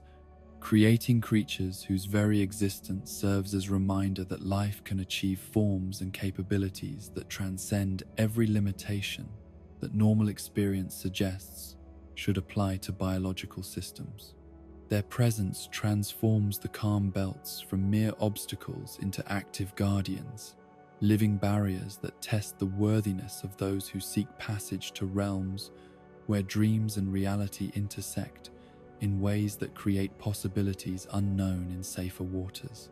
The eternal stillness that defines these waters continues to preserve secrets that may never be fully understood by human observers, mysteries that exist in the spaces between motion and rest, between sound and silence, between the known and the unknowable. The calm belts stand as testament to the planet's capacity for creating conditions that exist nowhere else, environments where the impossible becomes merely improbable,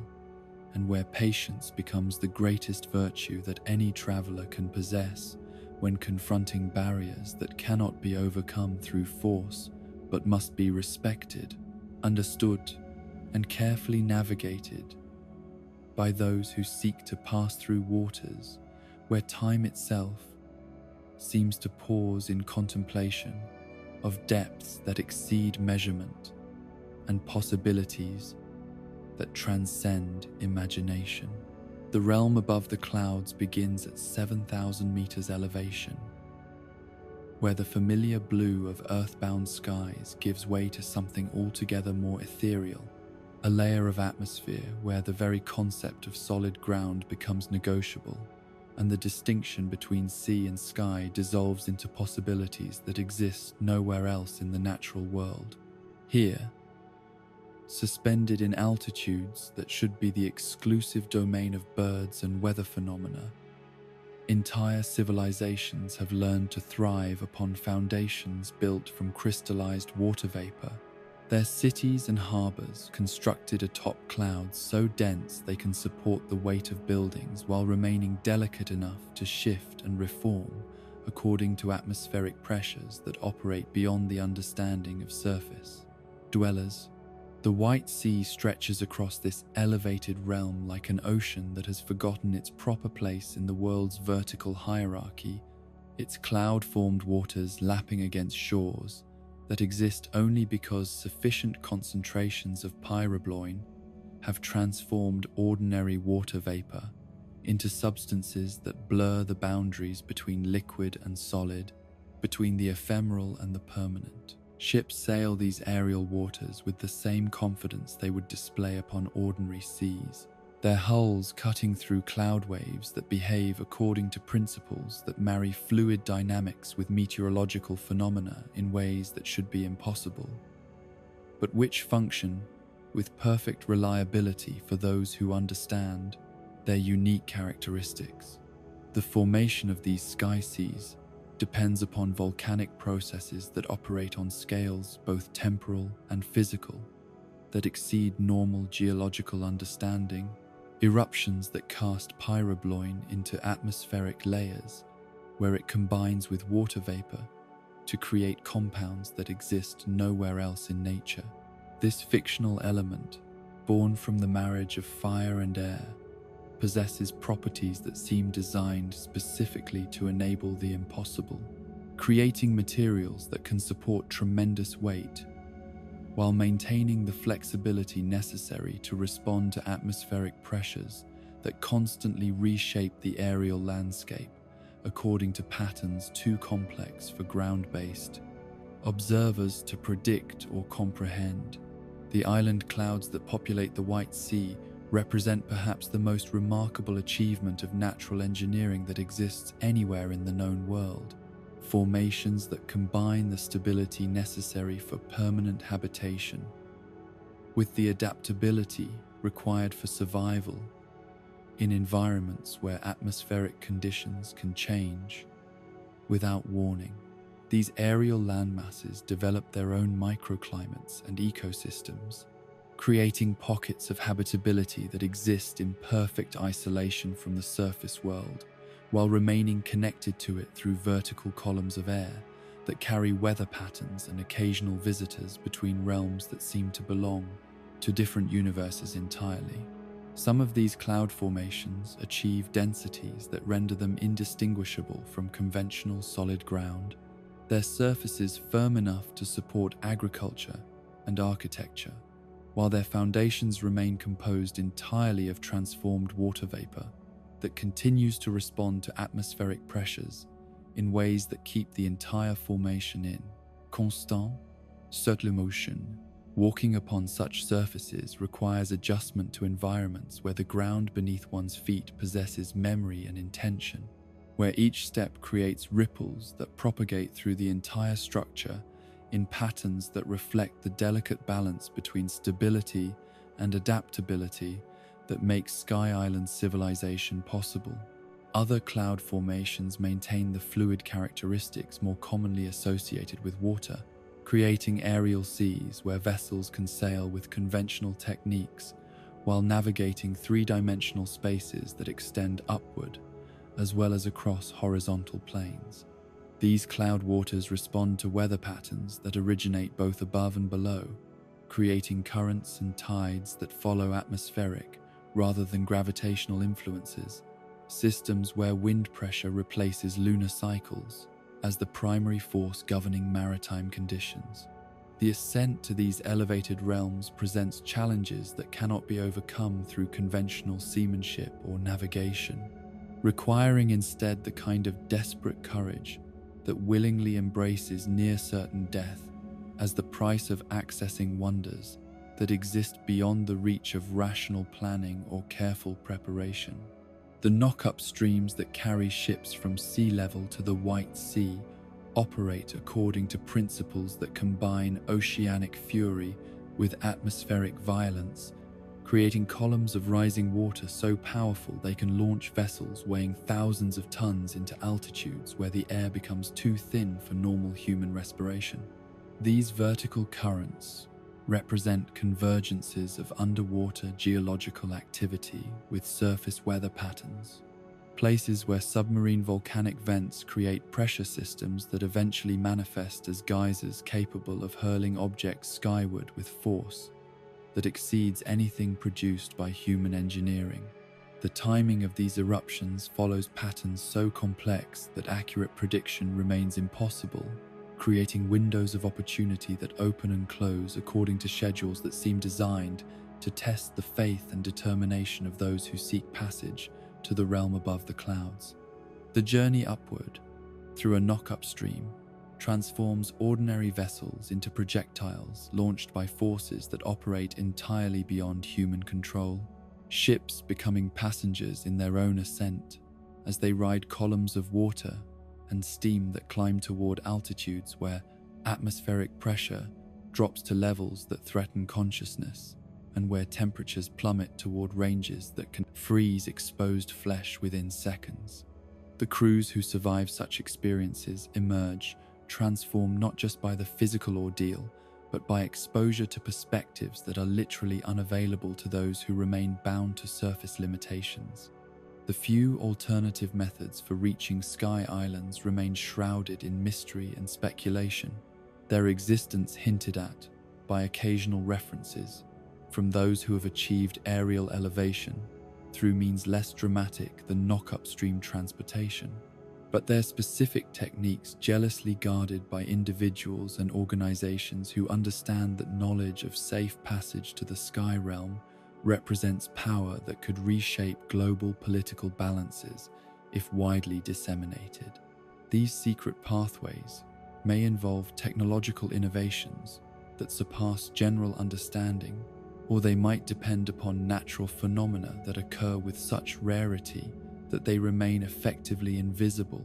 to all but the most dedicated observers.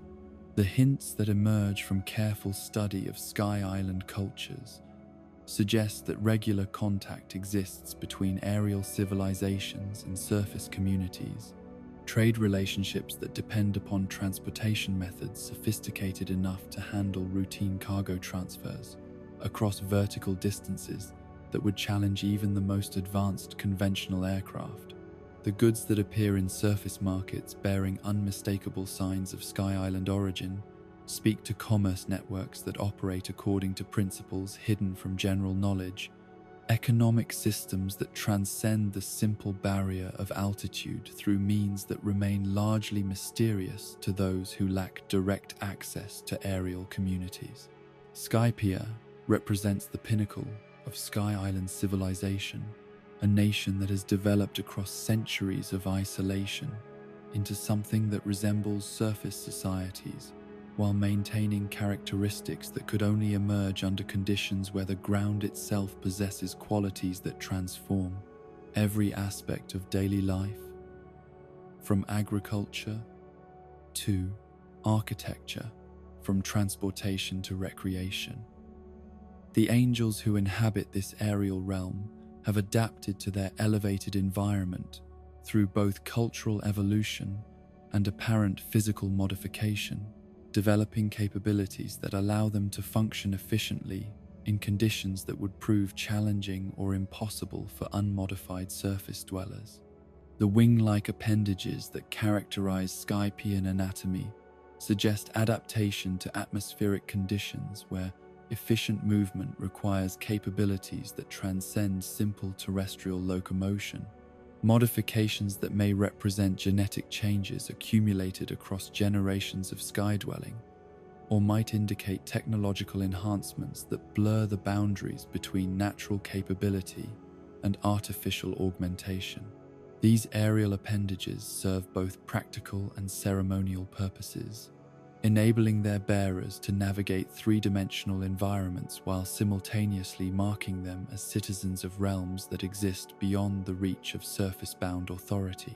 The dial technology that forms the foundation of Skypiean civilization represents perhaps the most sophisticated application of atmospheric manipulation that has ever been developed. Devices that can capture, store, and redirect various forms of energy and matter in ways that seem to violate conservation laws, while actually operating according to principles that surface science has yet to discover. These instruments allow their users to harness wind, heat, light, and sound as tools and weapons, creating capabilities that transform individual sky dwellers into forces capable of reshaping their environment according to immediate needs and long-term objectives. The economic systems that govern Sky Island societies depend upon resources that exist only at extreme altitudes, materials and phenomena that cannot be replicated at sea level, but which prove essential for maintaining the complex technologies that make aerial civilization possible. The trade relationships that connect different sky communities operate according to principles that prioritize information and capability over simple material wealth, creating networks where knowledge becomes currency and innovation represents the highest form of social achievement. Angel Island serves as the commercial and administrative center of the greater Skypiean region, its position and resources, making it the natural hub for activities that require coordination between different aerial communities while maintaining connections with the surface world below. The governance structures that have evolved within this aerial nation reflect adaptation to conditions where traditional territorial boundaries become meaningless and where authority must be maintained through consensus rather than simple geographic control. Upper Yard represents perhaps the most mysterious aspect of Sky Island civilization.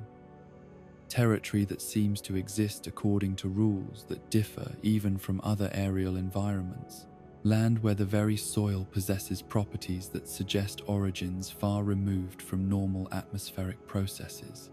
The conflicts that have surrounded this region for generations speak to values and principles that transcend simple territorial dispute to encompass fundamental questions about the relationship between history and ownership, between inherited right and current capability. The Golden Bell that stands as the spiritual and cultural center of Upper Yard embodies connections that span the vertical distance between sky and surface,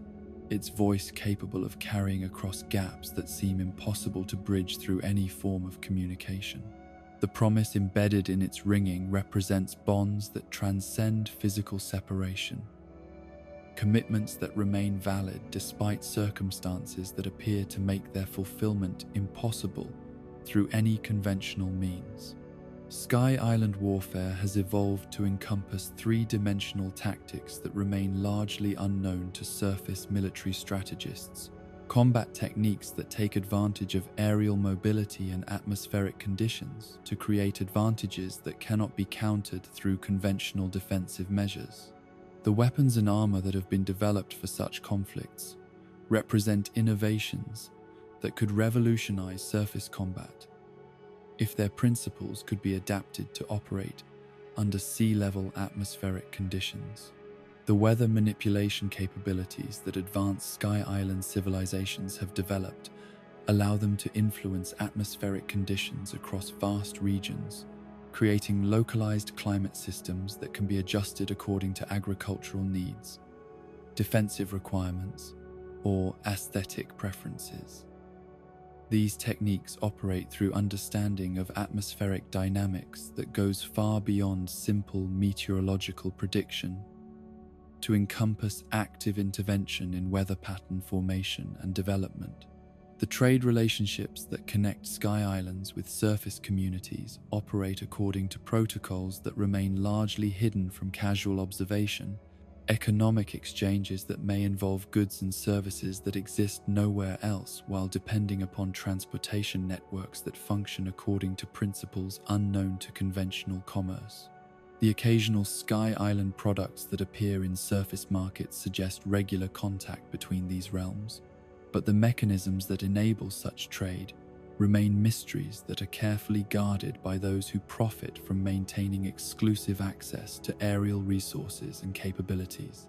The exploration of Sky Island territories continues to reveal new wonders and challenges that expand understanding of what becomes possible when human civilization adapts to conditions that exist nowhere else in the natural world. Each newly discovered aerial community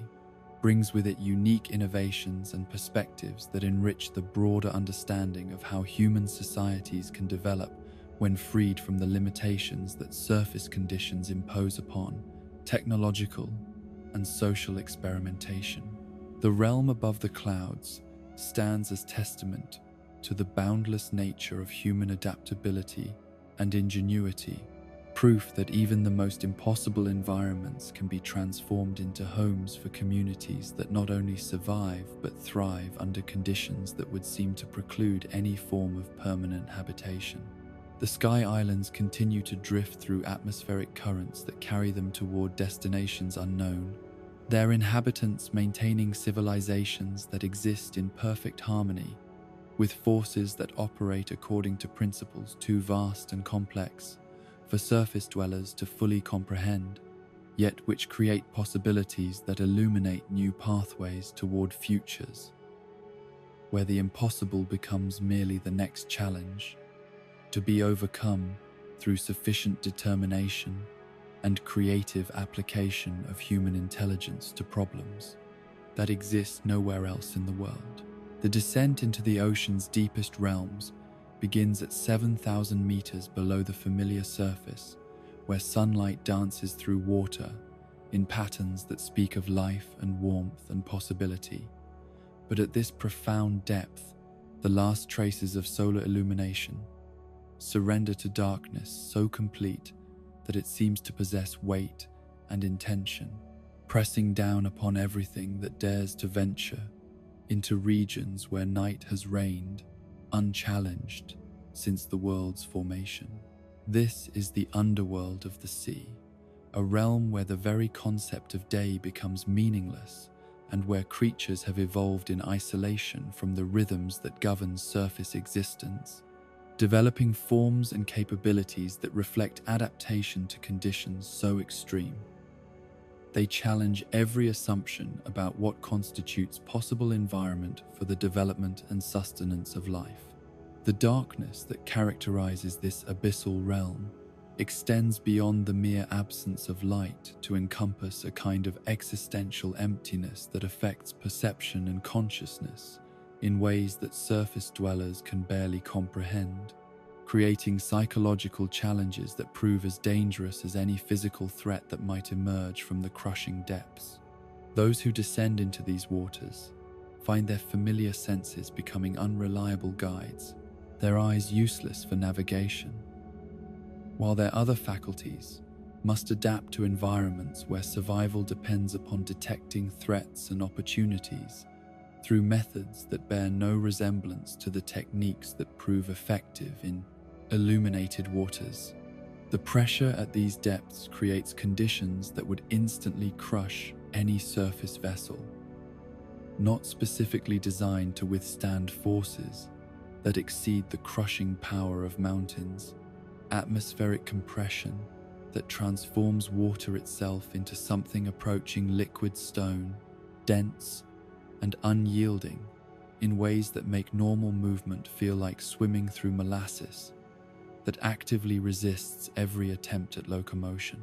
The few craft capable of operating under such conditions represent pinnacles of engineering achievement that push the boundaries of what becomes possible when human ingenuity confronts obstacles that seem designed specifically to prevent exploration and habitation. Yet within this realm of eternal night and crushing pressure, life has not merely survived,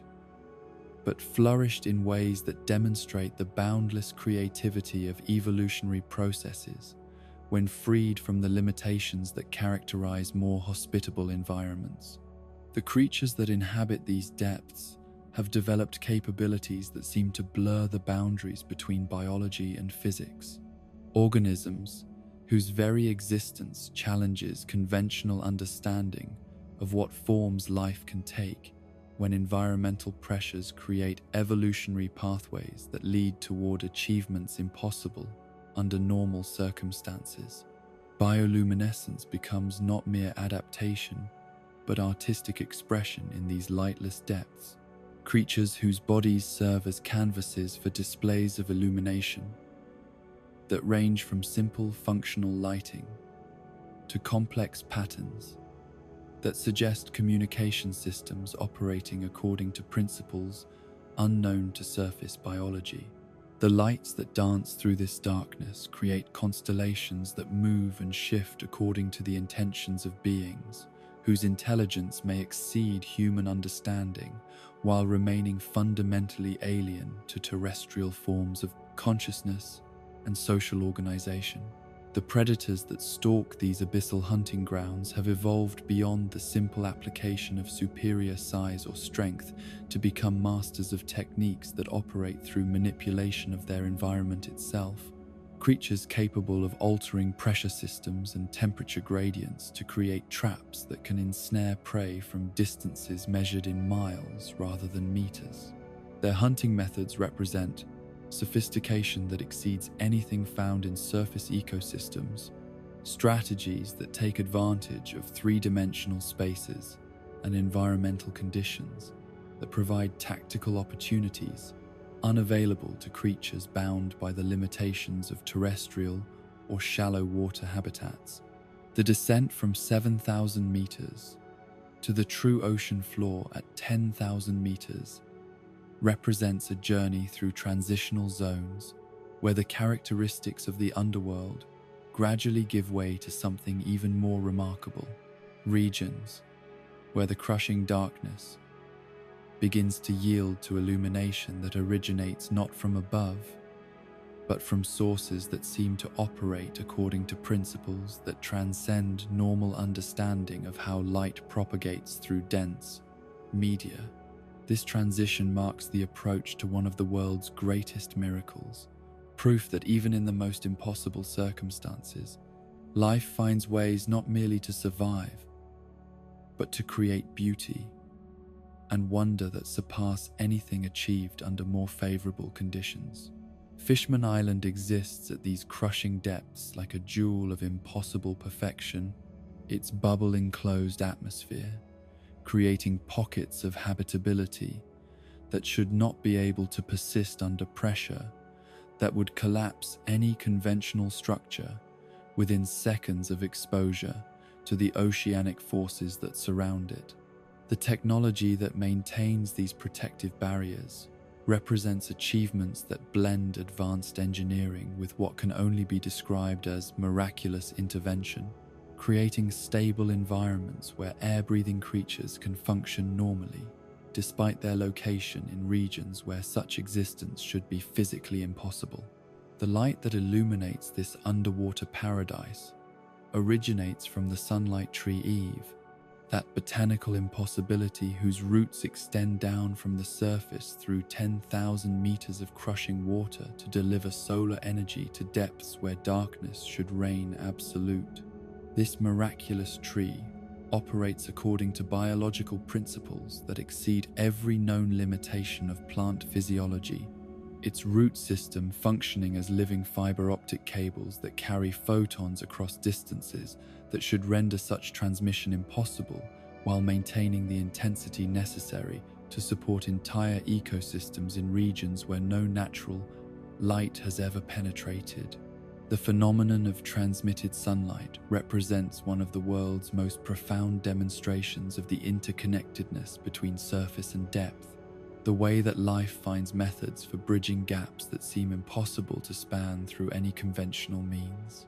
The roots that carry this illumination operate not merely as passive conduits, but as active systems that apparently possess the ability to concentrate and focus solar energy,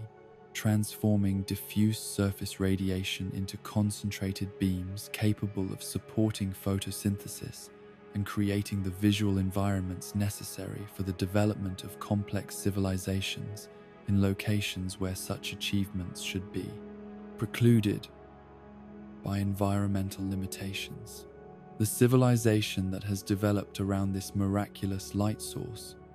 demonstrates how communities can adapt to conditions that exist nowhere else, while maintaining cultural sophistication that rivals anything achieved by surface societies. The fishmen and merfolk who inhabit these depths have evolved beyond simple aquatic adaptation to become beings capable of functioning equally well in water and air, their physiology representing the perfect marriage between terrestrial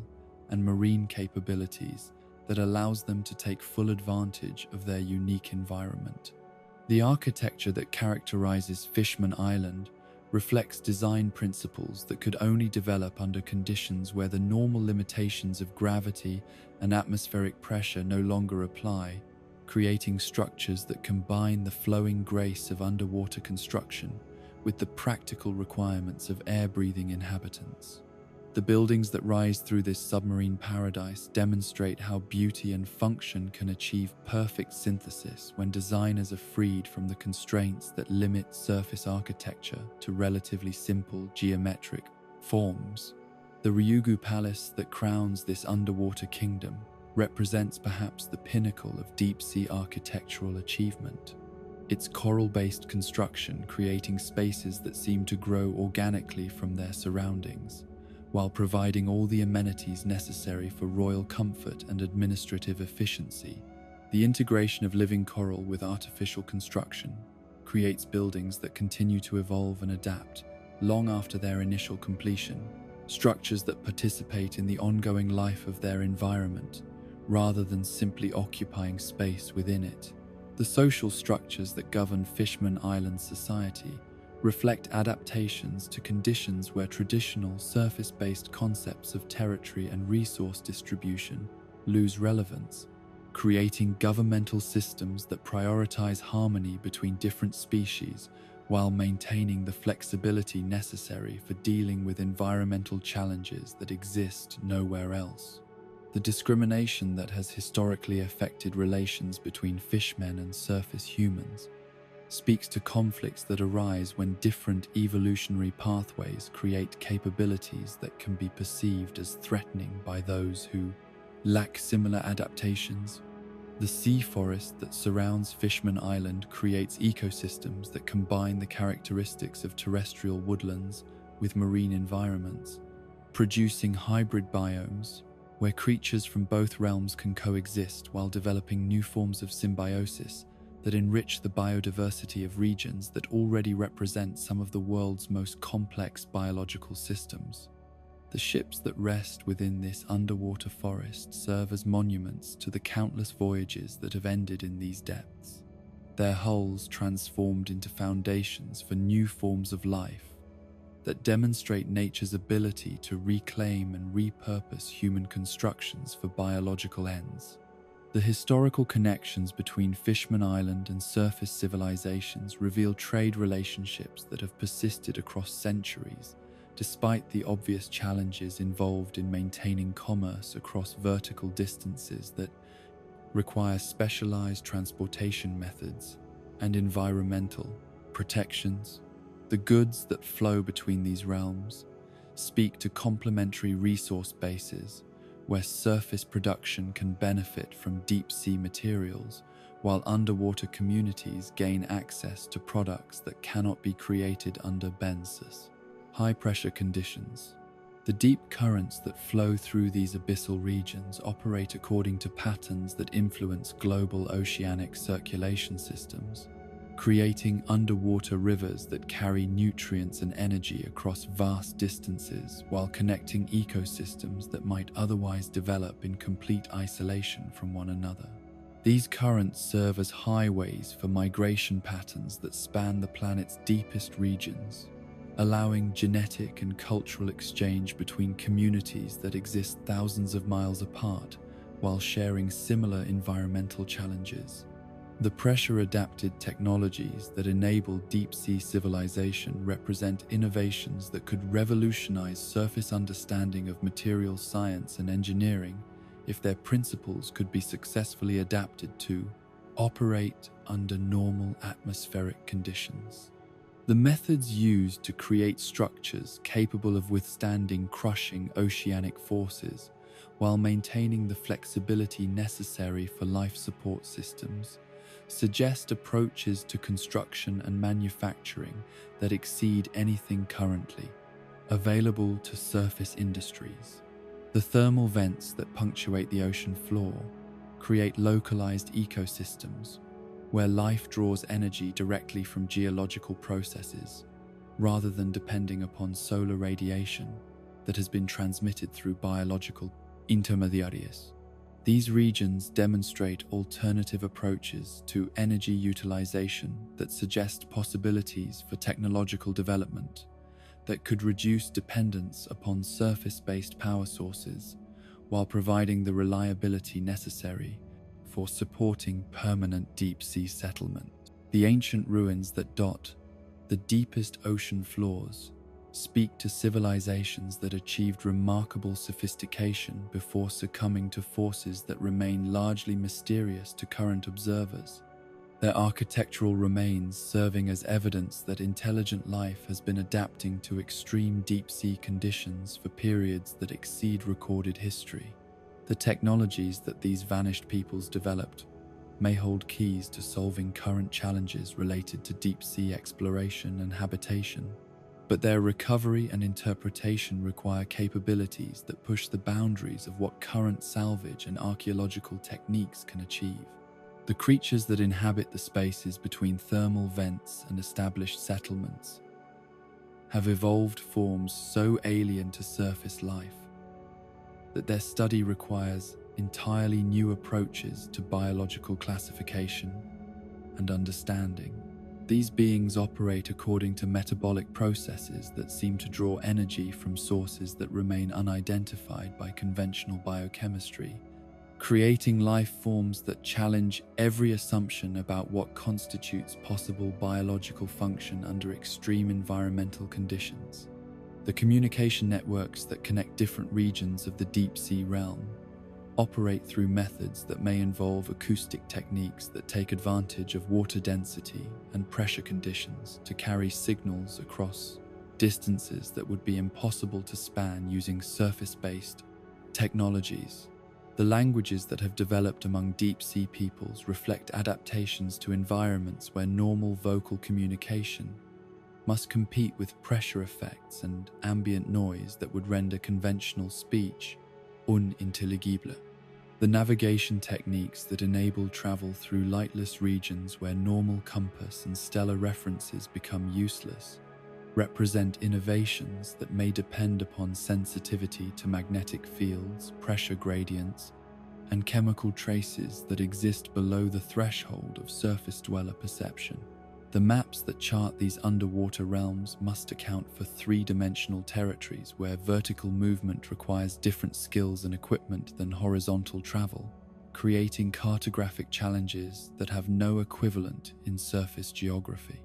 The mysteries that remain hidden in the deepest trenches and unexplored abyssal regions suggest that current understanding of deep-sea environments represents only preliminary mapping of realms whose full extent and capabilities remain largely unknown to even the most experienced underwater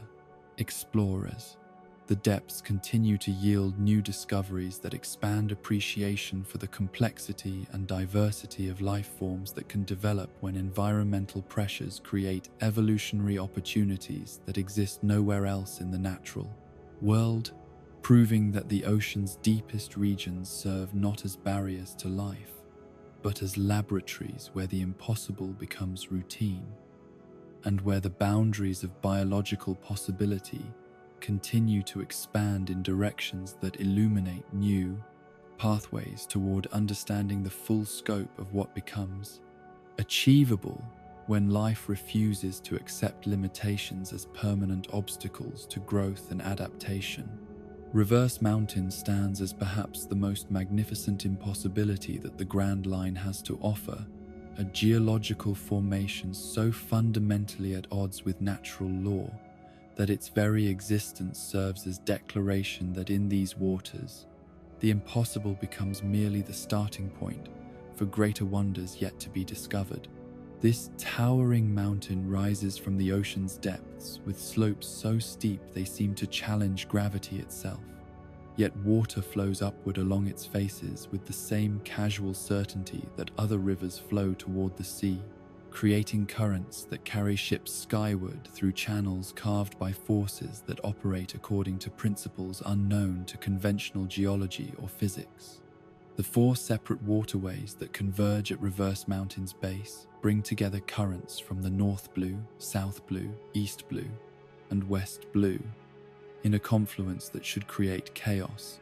but instead produces harmony so perfect it seems orchestrated by intelligence rather than shaped by chance. Each current maintains its distinct characteristics, even as it merges with its neighbors, creating a braided flow pattern that carries vessels from four different seas toward a single destination, while somehow preventing the catastrophic collisions that such convergence should inevitably produce.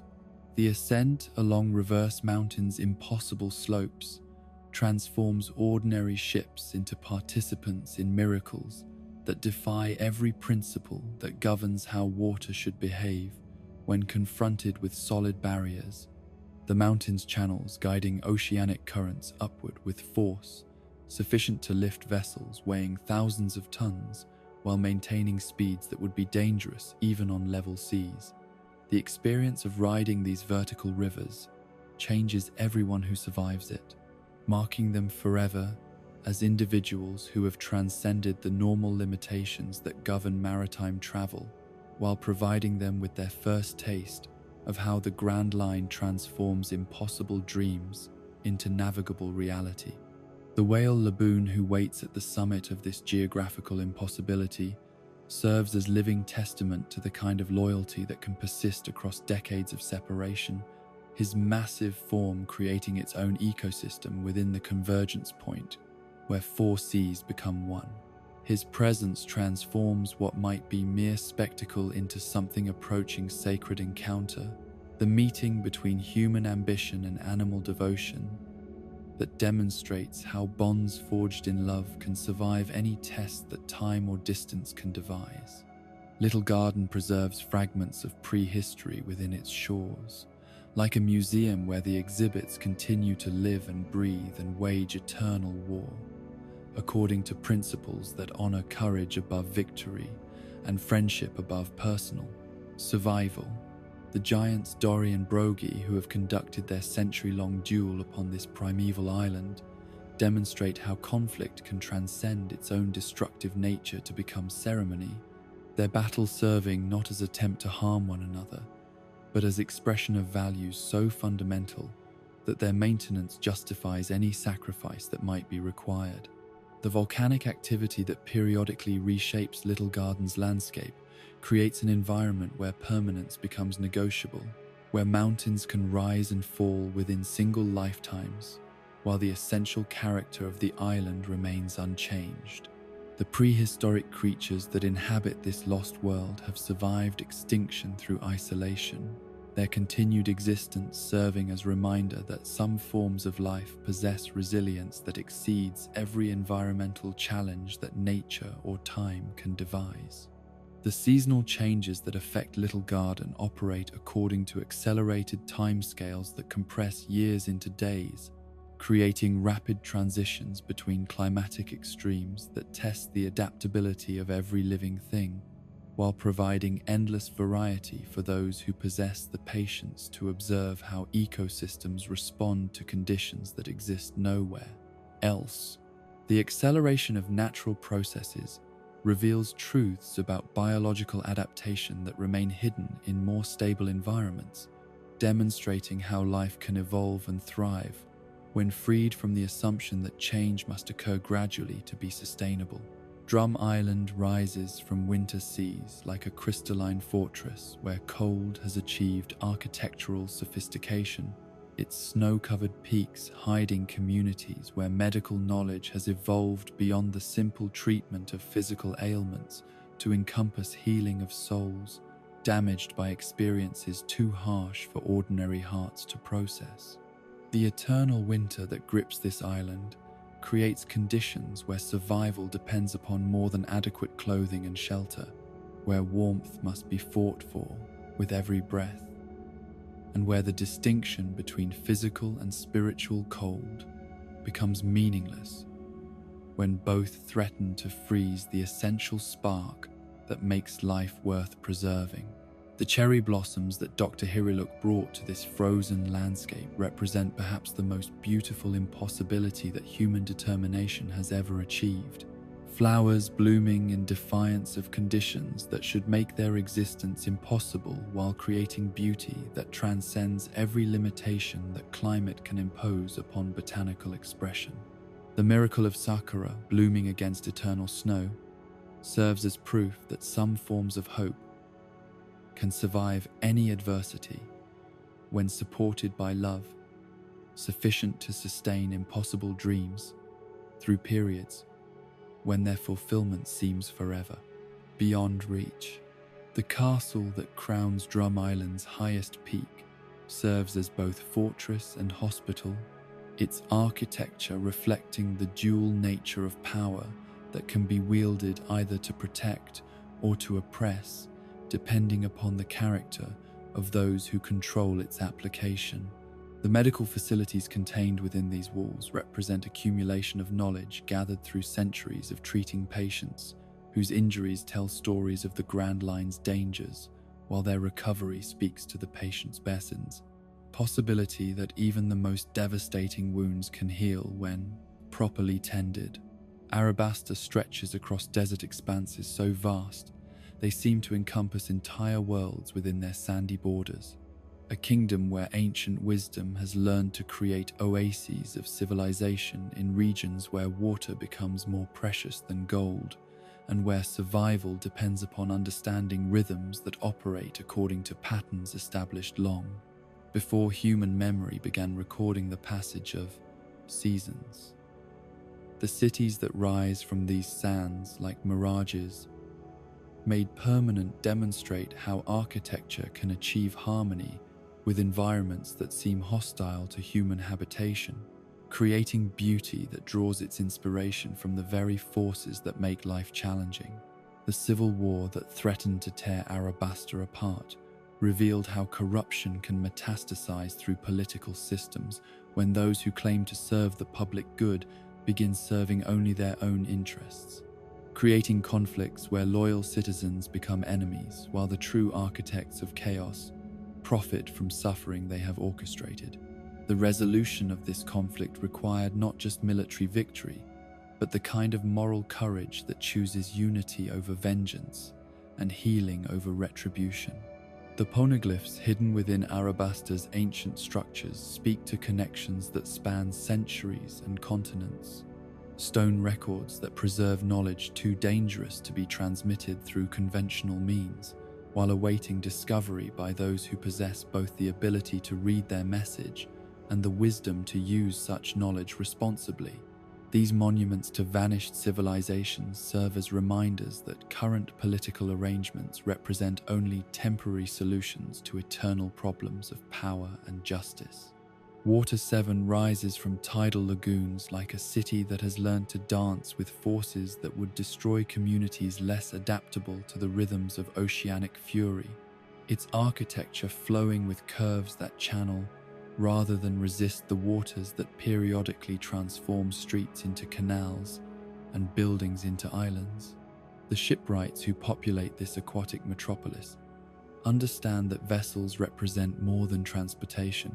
that ships can become family members whose well-being matters as much as any human crewmate's comfort and safety. The Aqua Laguna that periodically threatens Water 7 serves as a reminder that even the most stable communities must regularly confront forces capable of washing away everything they have built. Natural phenomena that operate according to schedules, too vast for human planning to accommodate, while demanding adaptations that transcend normal approaches to urban design and community organization.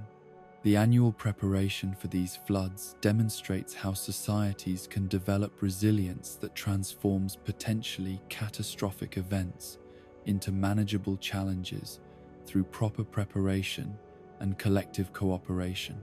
The sea train that connects Water 7 to other islands represents triumph of engineering over oceanic obstacles, transportation technology that enables reliable commerce and communication across distances that would otherwise require dangerous voyages through unpredictable waters. The tracks that guide these maritime locomotives demonstrate how infrastructure can be adapted to work with natural forces rather than against them, creating systems that enhance rather than replace the oceanic highways that connect island communities. Enies Lobby stands as monument to the kind of justice that serves power rather than truth. Its judicial procedures, designed to provide the appearance of legal process, while ensuring that outcomes conform to predetermined political requirements, rather than evidence or testimony presented during proceedings. The island's claim to represent fairness becomes obscene when examined against the actual mechanisms that determine guilt and innocence, revealing systems that have abandoned every principle they claim to uphold in favor of maintaining convenient fictions about moral authority. The judicial towers that dominate Enies Lobby's landscape create architecture that emphasizes the distance between those who judge and those who are judged, physical elevation that serves as metaphor for the philosophical gulf that separates legal theory from legal practice when courts begin serving institutional interests rather than pursuing truth. The gates of justice that guard this fortress of false righteousness demonstrate how impressive symbols can disguise corrupt realities while providing intimidating facades that discourage examination of the rottenness they conceal. The battle that destroyed Eni's lobby marked the first time in centuries that pirates had successfully challenged the world government's most secure installation while emerging victorious, proving that systems claiming invincibility often depend more upon reputation than reality for their continued effectiveness. The fortress's fall sent shockwaves throughout the world that extended far beyond immediate tactical consequences to encompass fundamental questions about whether established authority deserves the respect it demands when that authority consistently fails to serve the people it claims to protect. Thriller Bark floats through Grand Line waters like a ship that has grown beyond its original purpose to become something approaching mobile nation, its massive size enabling it to carry entire ecosystems while serving as base of operations for activities that require isolation from conventional maritime law enforcement. The Gothic architecture that characterizes this floating fortress creates atmospheres of deliberate menace, designed to intimidate visitors, while concealing the essential weakness that underlies all displays of power that depend more upon theater than substance. The zombies that populate Thriller Bark represent perversion of death itself, the transformation of what should be peaceful rest into unwilling servitude to ambitions that treat individual dignity as expendable resource rather than sacred trust. The shadows stolen to animate these undead armies come from victims who continue to live while losing essential aspects of identity, creating forms of violation that exceed simple physical harm to encompass spiritual damage that may prove impossible to heal completely. The massed forest that gives Thriller Bark its distinctive silhouette serves as graveyard for ships that once carried their own dreams across dangerous waters. Vessels whose final voyages ended in capture and conversion into building materials for projects that honor neither their original purposes nor the ambitions of those who once called them home. The transformation of proud ships into architectural components demonstrates how evil corrupts everything it touches,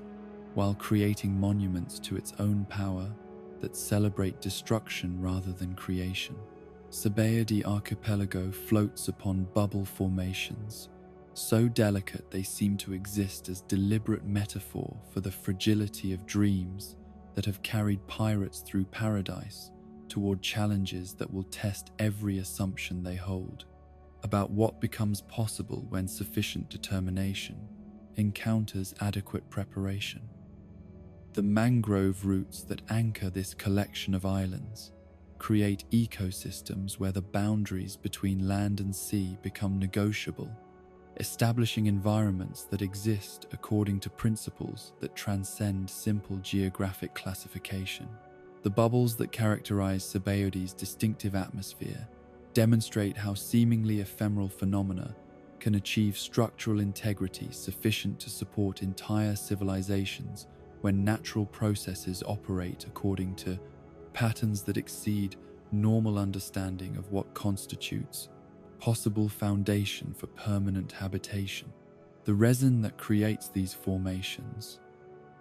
possesses properties that blur distinctions between liquid and gas, creating materials that function as solid surfaces while maintaining the flexibility necessary to respond to environmental pressures that would destroy more rigid alternatives. The human auction house that operates within Sabaody's commercial districts represents everything corrupt about systems that treat sentient beings as commodities, to be bought and sold according to market forces that recognize no value beyond monetary calculation,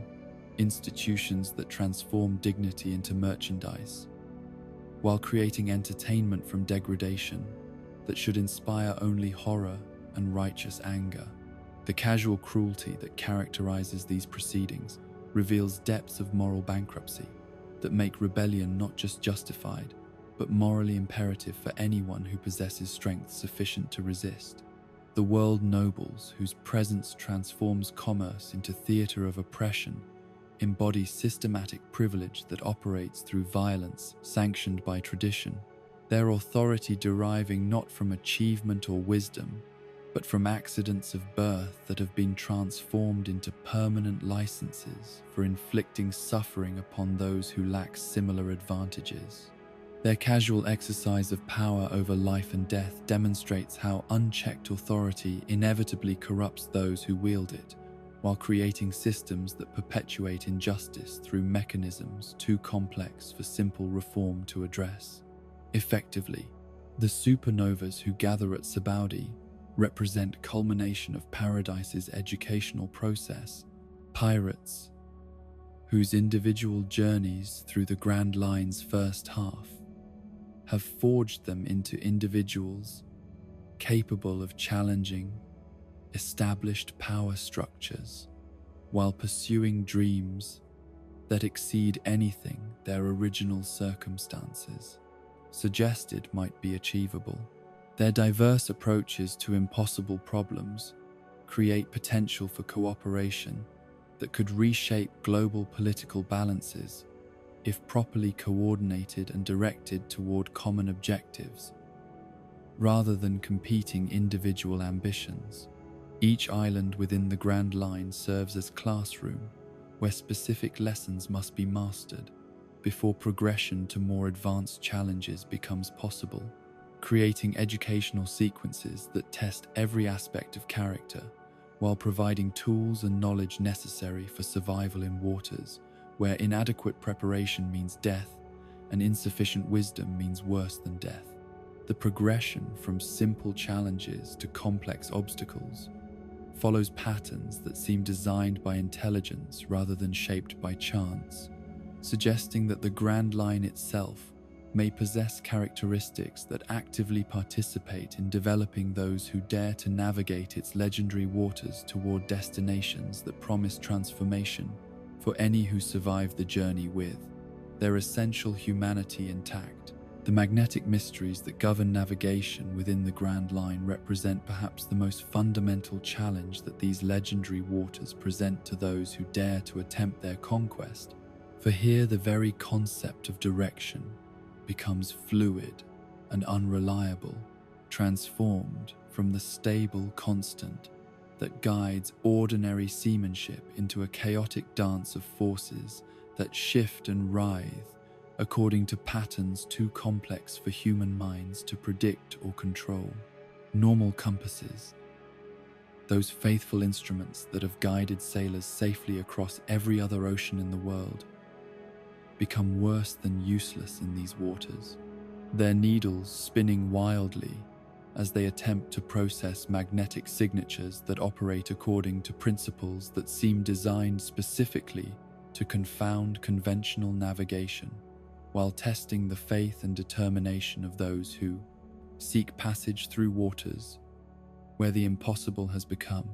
routine. The failure of traditional navigational tools within the Grand Line extends beyond simple mechanical malfunction to encompass fundamental breakdown of the relationship between magnetic north and reliable direction, creating conditions where the most experienced navigators find themselves as lost as landlubbers, attempting their first ocean voyage. The magnetic fields that create such chaos operate on scales both spatial and temporal that exceed normal understanding of how such forces should behave, creating interference patterns that seem to pulse with life and intention, as if the very magnetism itself possesses awareness of those who seek to use it for purposes of exploration and discovery. The development of log poses represents humanity's first successful attempt to create navigational instruments capable of functioning within the Grand Line's chaotic magnetic environment, devices that abandon the futile quest for universal magnetic north in favor of seeking the unique magnetic signature that each island radiates into the surrounding waters. These specialized compasses operate according to principles that require complete abandonment of conventional navigational wisdom. Their needles designed not to point toward distant constants, but to lock onto the distinctive magnetic fingerprint of whatever landmass lies closest along the predetermined route that connects Grand Line Islands in sequences that must be followed precisely to avoid becoming lost in waters where deviation from established pathways can mean disappearing forever into regions from which no traveler has ever returned. The process by which log poses record and follow magnetic signatures requires patience that seems almost ceremonial in its deliberate slowness. The instruments, demanding time to properly attune themselves to each island's unique electromagnetic character before they become capable of guiding their bearers toward the next destination in the sequence. This recording period transforms every island stop from simple resupply opportunity into mandatory educational experience, forcing travelers to remain long enough to understand something of each location's character while their navigational tools undergo the mysterious internal adjustments that prepare them for the next stage of the journey. The time required for proper log pose recording varies according to factors that remain largely mysterious, even to the most experienced Grand Line navigators. Some islands requiring only hours for their magnetic patterns to be properly documented, while others demand days or weeks of patient waiting before the delicate mechanisms complete whatever internal calibrations are necessary for reliable, subsequent guidance. The unpredictability of these recording periods creates planning challenges that cannot be resolved through conventional scheduling, forcing crews to develop flexibility that allows them to extend stays when circumstances demand while remaining prepared for immediate departure when their instruments finally achieve the stability necessary for safe navigation. The science that underlies log pose functionality represents knowledge that goes far beyond simple compass design to encompass understanding of magnetic field dynamics that exceed anything available to conventional physics, creating instruments that seem to blur the boundaries between mechanical precision and mystical sensitivity. The materials used in log pose construction include substances that exist nowhere else in the world, minerals and metals, whose properties enable them to detect and respond to magnetic variations, too subtle for any other known technology to register, while maintaining the stability necessary for reliable long-term operation under conditions that would destroy ordinary navigational equipment. Eternal poses represent the pinnacle of Grand Line navigational technology, instruments permanently attuned to specific islands that can guide their bearers directly to chosen destinations without requiring the sequential island hopping that log poses demand. The creation of such devices requires not merely technical expertise but intimate knowledge of the target island's magnetic characteristics, understanding so complete that it enables the construction of compasses that maintain their lock on distant destinations, regardless of intervening obstacles or competing magnetic influences that might otherwise interfere with their accuracy. The rarity of eternal poses reflects both the difficulty of their creation and the strategic value they represent to those who possess them, for such instruments provide access to direct routes that can reduce journey times from months to days, while bypassing intermediate destinations that might prove dangerous or simply inconvenient. The knowledge required to create eternal poses remains closely guarded by the few individuals and organizations that have mastered the techniques necessary for their production, creating monopolies that can influence global commerce and military strategy through control of navigational capabilities that exceed anything available through conventional means. The magnetic interference patterns that characterize Grand Line waters create challenges that extend far beyond simple navigation to encompass fundamental problems of communication and equipment operation, electronic devices functioning erratically or failing completely when exposed to electromagnetic fields that operate according to principles unknown to conventional engineering. The unpredictable nature of such interference makes reliable communication between ships or with land-based facilities virtually impossible using normal radio technology, forcing crews to develop alternative methods for maintaining contact with allies and coordinating activities across distances that would normally be bridged through routine wireless communication. The relationship between individual islands and their distinctive magnetic signatures suggests that each landmass possesses characteristics that go beyond simple geological formation to encompass qualities that seem almost personality-like in their uniqueness and consistency. The magnetic fields that emanate from Grand Line Islands appear to be influenced by factors that include not just mineral composition and geological structure, but also biological activity and even historical events, creating electromagnetic signatures that reflect the complete character of each location, rather than merely its physical properties. The dangers that arise from losing navigational capabilities within Grand Line waters cannot be overstated, for ships that become separated from established routes often disappear completely, vanishing into regions where magnetic chaos makes rescue operations impossible to coordinate and where search efforts become exercises in futility.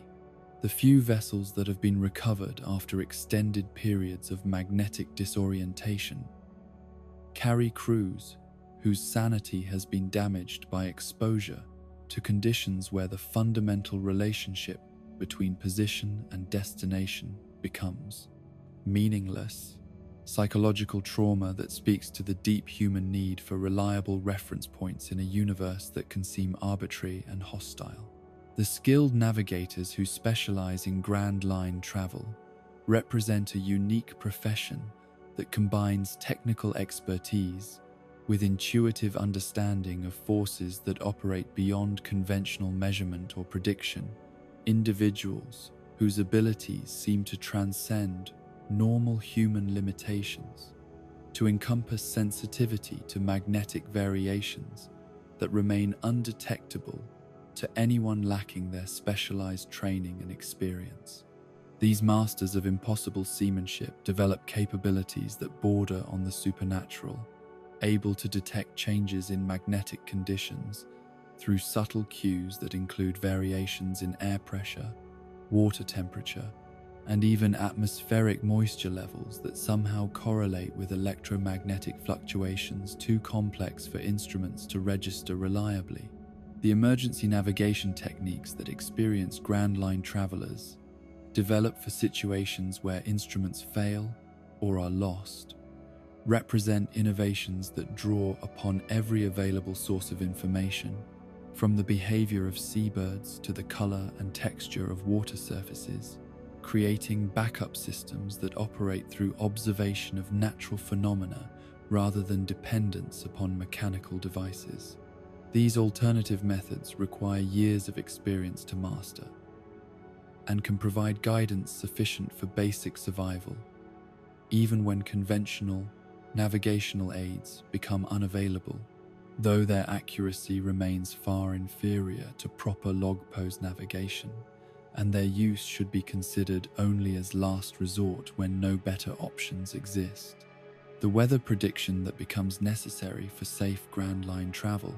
operates according to principles that bear little resemblance to conventional meteorology, atmospheric conditions changing so rapidly and dramatically that traditional forecasting methods become worse than useless, their predictions serving only to create false confidence that can prove fatal when conditions shift, without warning from benign to catastrophic. The atmospheric chaos that characterizes Grand Line weather patterns seems to be connected to the same forces that create magnetic interference, creating systems where electromagnetic disturbances correlate with meteorological phenomena in ways that suggest deeper relationships between magnetic and atmospheric systems than conventional science recognizes. The ocean currents that flow through Grand Line waters follow patterns that seem to reflect magnetic influences as much as gravitational or atmospheric forces, creating underwater rivers that can change direction without warning, while maintaining speeds that can carry vessels far from their intended routes if navigators fail to account for their unpredictable behavior. The interaction between magnetic fields and water movement creates current patterns that exist in 3 dimensions: vertical flows that can lift ships toward the surface or drag them toward dangerous depths depending upon conditions that remain largely undetectable until their effects become apparent through changes in vessel behavior that may come too late for effective countermeasures. The few individuals who possess the ability to navigate Grand Line waters through instinct alone represent examples of human capability that transcend normal limitations. Their sensitivity to magnetic and atmospheric conditions,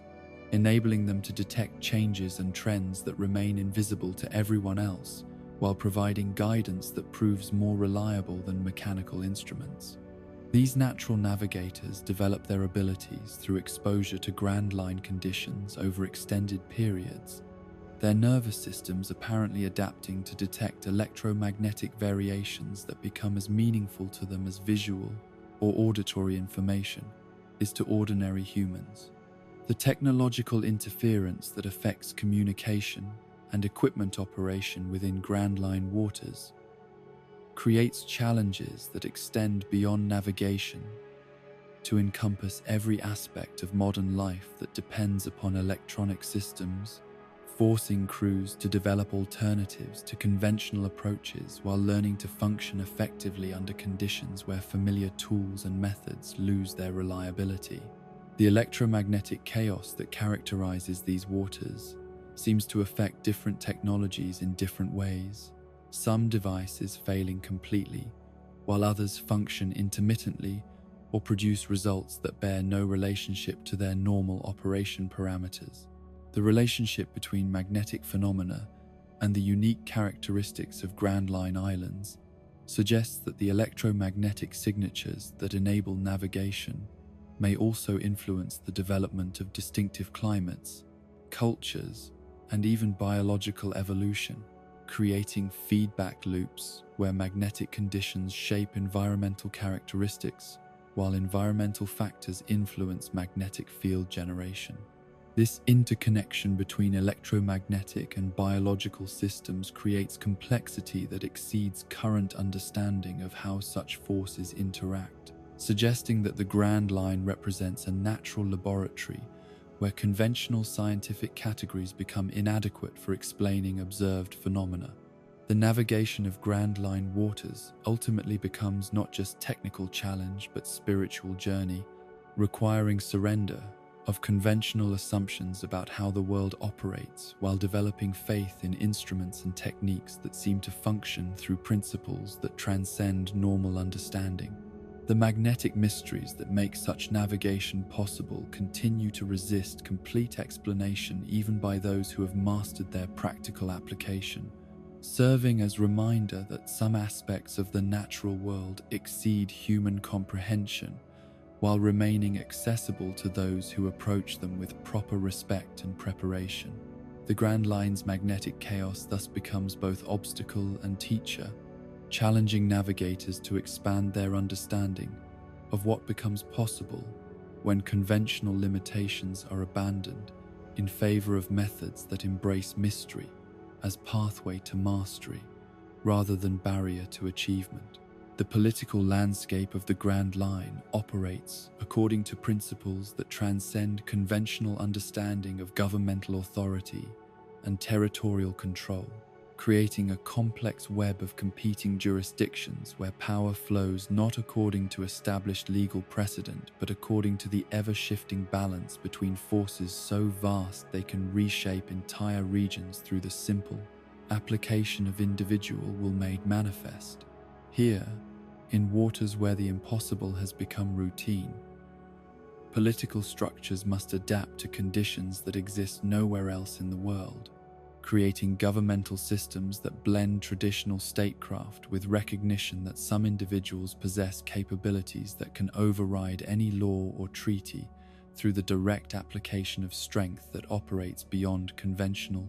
military understanding. The world government's control over Paradise represents the last vestige of centralized authority that attempts to impose uniform standards across territories whose very nature defies standardization, creating administrative systems that must somehow accommodate islands where different seasons exist simultaneously, and where the basic laws of physics operate according to local variations that make consistent policy implementation virtually impossible. The marine bases that dot this first half of the Grand Line serve as fortresses of conventional thinking in waters where convention becomes liability. Their personnel, struggling to maintain order according to regulations written for ordinary seas, while confronting challenges that require flexibility and innovation beyond anything their training has prepared them to handle. The progression from Paradise to the New World marks more than geographical transition, but represents fundamental shift in the nature of political authority itself. The crossing of the Red Line serving as boundary between regions where traditional governmental structures retain some measure of effectiveness, and waters where power derives entirely from individual capability rather than institutional legitimacy. The Marines who patrol Paradise with confidence find themselves relegated to observer status in the New World, their presence tolerated only when it does not conflict with the interests of beings whose strength transcends every conventional understanding of what individual power can achieve. The four emperors who rule the New World's chaotic waters represent the ultimate expression of political authority based upon personal capability rather than inherited position or bureaucratic appointment, their dominions existing not because of legal recognition, but because they possess the strength necessary to defend territory against all challengers, while providing protection for those who choose to accept their sovereignty. These living legends have transcended ordinary piracy to become forces of nature who shape reality according to their personal vision, creating kingdoms where their will becomes natural law, and their preferences determine everything from weather patterns to social customs. The territorial divisions that exist between emperor domains follow boundaries drawn not by diplomatic negotiation or historical precedent, but by the practical reach of power that cannot be challenged without consequences extending far beyond individual defeat to encompass systematic devastation of anyone foolish enough to test the limits of force that operates on scales exceeding normal human comprehension. These invisible borders shift according to complex relationships between the emperors themselves, expanding when one grows stronger, and contracting when circumstances temporarily diminish their ability to project influence across distances measured in thousands of miles. Whitebeard's former territory demonstrated how individual character can create political systems that prioritize protection over exploitation. His reputation for defending those who could not defend themselves, establishing regions where genuine peace could flourish within waters that otherwise knew only the law of superior force. His death created power vacuums that triggered conflicts whose resolution reshaped entire regions, proving how the removal of even one stabilizing influence can unleash chaos that spreads across vast distances, while revealing both the extent of his moral authority and the fragility of systems that depend upon individual virtue to maintain order. The scramble to claim Whitebeard's former territories revealed the predatory nature of political systems that view power vacuums as opportunities for expansion, rather than tragedies requiring careful management to prevent widespread suffering among populations who had committed no crime beyond living under protection that could not survive its protector's death. The conflicts that erupted following his demise demonstrated how quickly stability can collapse when it depends upon individual presence rather than institutional structures capable of surviving leadership transitions. Big Mom's approach to territorial governance reflects her obsession with family structures translated into political policy, creating domains where citizenship becomes kinship and where loyalty is secured through bonds that transcend normal understanding of political obligation to encompass emotional connections that operate according to psychological rather than legal principles. Her ability to create living beings from inanimate objects establishes populations whose loyalty cannot be questioned because their very existence depends upon her continued favor, creating political systems where dissent becomes literally impossible rather than merely dangerous. The tribute systems that Big Mom employs to maintain her territorial control operate according to principles that blend taxation with personal gratification. Her subjects required to provide not just material goods but experiences that satisfy appetites too vast to be contained by normal human metabolism. The tea parties that serve as diplomatic events within her domain demonstrate how political ceremony can become theatre, where participation requires acceptance of roles that may bear no relationship to participants' actual status or désir. Kaido's dominion over Wano country illustrates how emperor-level power can overwhelm even the most sophisticated traditional governmental systems. Military strength, so overwhelming that it renders conventional political resistance meaningless, while forcing ancient institutions to adapt or perish under pressure that exceeds anything their historical experience has prepared them to withstand. His transformation of artisanal economy into industrial nightmare demonstrates how political conquest can extend beyond simple territorial control to encompass complete cultural reformation according to priorities that serve the conqueror's broader strategic objectives. The factory-based systems that Kaido imposed upon Wano represent colonialism in its most brutal form. Indigenous capabilities subordinated to external demands, while traditional knowledge is abandoned in favor of mass production techniques that maximize output while minimizing consideration for environmental or social consequences. The pollution that results from such policies creates conditions where basic survival becomes challenging for populations that once thrived in harmony with natural systems that took centuries to develop. Shanks maintains political influence through methods that contrast dramatically with his fellow emperors, relying more upon reputation and strategic intervention than overwhelming displays of force, creating authority that operates through respect rather than fear, while demonstrating how individual character can achieve political objectives that might require vast military resources when pursued through conventional means. His crew's relatively small size compared to other Emperor organizations suggests that exceptional individual capability can compensate for numerical disadvantages when conflicts require resolution through direct confrontation. The balance between the four emperors creates political stability that paradoxically depends upon constant tension,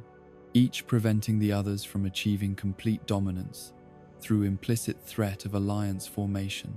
that could tip delicate equilibrium in directions that would prove catastrophic for everyone involved. This mutual deterrence operates according to principles similar to those governing relations between nuclear powers. Recognition that victory achieved through total commitment would come at costs exceeding any possible benefit, while creating precedents that could destabilize the entire system. The warlord system represents the world government's attempt to co-opt pirate power for governmental purposes, creating hybrid positions where notorious criminals become quasi-legitimate naval assets while maintaining enough independence to pursue personal objectives that may conflict with official policy. These appointments reflect pragmatic recognition that some individuals possess capabilities too valuable to oppose and too dangerous to ignore, creating compromise arrangements that serve mutual interests while preserving face for both parties involved in relationships that should be theoretically impossible. The complexity of warlord relationships with official authority creates jurisdictional nightmares, where legal status becomes fluid and where actions that would constitute high treason, if performed by ordinary citizens, become acceptable when undertaken by individuals whose strength makes prosecution impossible or unwise. The privileges extended to these sanctioned pirates demonstrate how exceptional capability can transcend normal legal categories while creating precedents that challenge fundamental assumptions about equality before the law. The Revolutionary Army operates throughout Grand Line territories as shadow organization whose goals directly contradict the established order while remaining largely invisible to conventional intelligence gathering techniques. Their activities coordinated across vast distances through communication networks that somehow function despite electromagnetic interference that renders normal long-range contact impossible. Their ability to maintain organizational coherence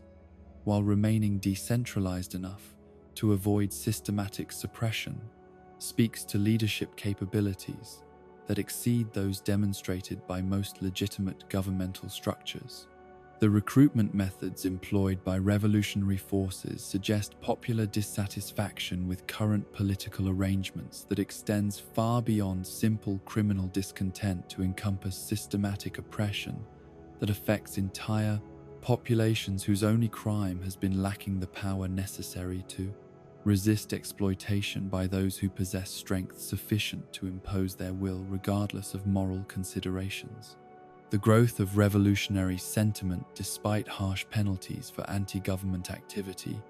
indicates fundamental problems with current systems that cannot be resolved through increased enforcement or cosmetic reforms. Independent kingdoms scattered throughout the Grand Line demonstrate how smaller political entities can maintain autonomy through careful navigation of relationships with larger powers, their survival depending upon diplomatic skill that can identify mutual interests while avoiding entanglements that might compromise their independence or draw unwanted attention from forces too powerful to resist through conventional military means. These nations serve as examples of how political flexibility can achieve objectives that rigid adherence to principle might render impossible. The economic systems that connect Grand Line territories operate according to principles that must accommodate extreme variations in environmental conditions, resource availability, and security situations that can change without warning as political relationships shift according to factors beyond local control. Trade networks that span such diverse territories require levels of adaptability and redundancy that exceed anything necessary for commerce between conventional nations, creating merchant organizations that combine traditional commercial skills with capabilities more commonly associated with military or intelligence operations. The information networks that enable political coordination across Grand Line distances represent perhaps the most sophisticated communication systems that have ever been developed. Their effectiveness, despite electromagnetic interference that renders normal technology useless, suggesting techniques that may blend conventional signal transmission with methods that operate according to principles unknown to surface science. The speed and accuracy of information flow between distant territories indicates capabilities that exceed what should be possible using any known technology. Underground organizations that operate throughout Grand Line territories demonstrate how alternative power structures can develop parallel to official governmental systems, creating shadow networks that may prove more effective at achieving practical objectives than legitimate institutions whose authority depends upon recognition by populations that may lack the power necessary to enforce their preferences. Through normal political processes, these informal systems often provide services that official governments cannot or will not supply, while maintaining flexibility that allows rapid adaptation to changing circumstances. The role of information brokers in Grand Line politics cannot be overstated. Their service is essential for maintaining awareness of rapidly changing conditions across territories where normal intelligence gathering becomes impossible due to environmental challenges that render conventional surveillance techniques useless. The knowledge that such intermediaries possess often proves more valuable than military assets or economic resources, creating power bases that influence major political decisions while remaining largely invisible to public observation. Marine-based positioning throughout Paradise reflects strategic thinking that attempts to maintain government presence while accommodating realities of Grand Line navigation that make conventional military deployment impossible. Their locations chosen not just for tactical advantage, but for accessibility using log pose routes that connect islands, according to magnetic rather than geographic logic. The challenges of maintaining supply lines and communication links between bases, separated by waters, where conventional navigation fails, create logistical nightmares that require constant improvisation and adaptation. The transformation of political authority that occurs as one moves from Paradise to the New World reflects fundamental changes in what constitutes effective governance when dealing with populations that include individuals whose capabilities transcend normal human limitations, creating situations where traditional concepts of law enforcement become meaningless and where political legitimacy must derive from sources other than monopoly on violence. The New World's political landscape serves as laboratory for alternative approaches to governance that operate according to principles developed specifically for conditions that exist nowhere else in the world. The balance of power that maintains relative stability across Grand Line territories depends upon complex relationships between forces whose interests align and conflict according to patterns too intricate for outside observers to predict or fully understand, creating political equilibrium that appears chaotic, but which actually represents a sophisticated system where multiple players pursue individual objectives, while unconsciously cooperating to prevent any single faction from achieving dominance that would destabilize the entire arrangement. This balance requires constant adjustment and negotiation, formal and informal diplomatic contacts that maintain channels of communication, even between entities that appear to be implacable enemies, creating political complexity that exceeds anything found in conventional international relations, while serving as foundation for stability that persists despite surface appearance of constant conflict and competition. The ultimate mystery that drives every soul brave enough to challenge the Grand Line's legendary dangers lies hidden beyond the reach of conventional navigation, on an island whose very existence transcends the normal rules that govern how places can be found and reached by those who seek them with sufficient determination and proper preparation. Laugh Tale waits at the end of all journeys like a destination that exists not merely in physical space, but in the realm where dreams achieve sufficient weight to reshape reality according to their own internal logic, requiring more than simple courage or strength to discover, but demanding the kind of completion that comes only to those who have proven themselves worthy of encountering truths too profound for unprepared minds to comprehend or survive. The road poneglyphs that hold the key to reaching this final island represent fragments of ancient knowledge scattered across the world like pieces of a puzzle whose completion promises understanding that could reshape civilization itself. Their locations chosen not through random distribution, but according to patterns that suggest intelligence operating across spans of time that dwarf human historical memory, while serving purposes that may extend far beyond simple concealment of geographical information. These crimson stones speak to civilizations that possessed capabilities exceeding anything achieved by current technological development, their creators demonstrating mastery over forces that remain largely mysterious to those who encounter their works centuries after their disappearance. The 4 road poneglyphs necessary for triangulating Laughtale's position exist in a state of deliberate scarcity that ensures only the most exceptional individuals will ever possess the complete set, their current locations reflecting the complex political and military realities that govern access to objects whose value transcends every conventional measure of worth or significance. The search for these ancient markers becomes more than treasure hunt, but approaches the nature of spiritual quest, requiring seekers to demonstrate not just physical capability but moral character sufficient to justify possession of knowledge that could affect the fate of entire civilizations. The techniques necessary for reading these stone chronicles remain known to fewer individuals than can be counted on a single hand. Their interpretation, requiring linguistic skills that encompass not merely translation, but understanding of conceptual frameworks that operated according to principles lost when their creators vanished from historical record. The scholars capable of deciphering these messages carry knowledge that makes them targets for every faction that seeks to control access to information that could determine the future direction of global political development, while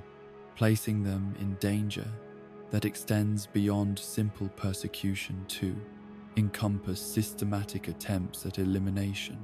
The One Piece itself remains shrouded in speculation and theory that ranges from conventional treasure to concepts so abstract they challenge the fundamental assumptions that most people make about what constitutes valuable discovery, its nature hidden behind layers of mystery that may be as important as whatever revelation awaits those who successfully complete the journey to its resting place. The treasure that Gold Roger claimed to have left behind may transcend material wealth to encompass knowledge, power, or understanding that operates according to categories unknown, to conventional thinking about what pirates seek when they chase legends across impossible seas. The laughter that gave Laughtale its distinctive name speaks to discoveries that provoke responses beyond simple amusement, emotional reactions that suggest encounters with truths so profound they can only be processed through expressions that transcend normal human responses to even the most remarkable revelations.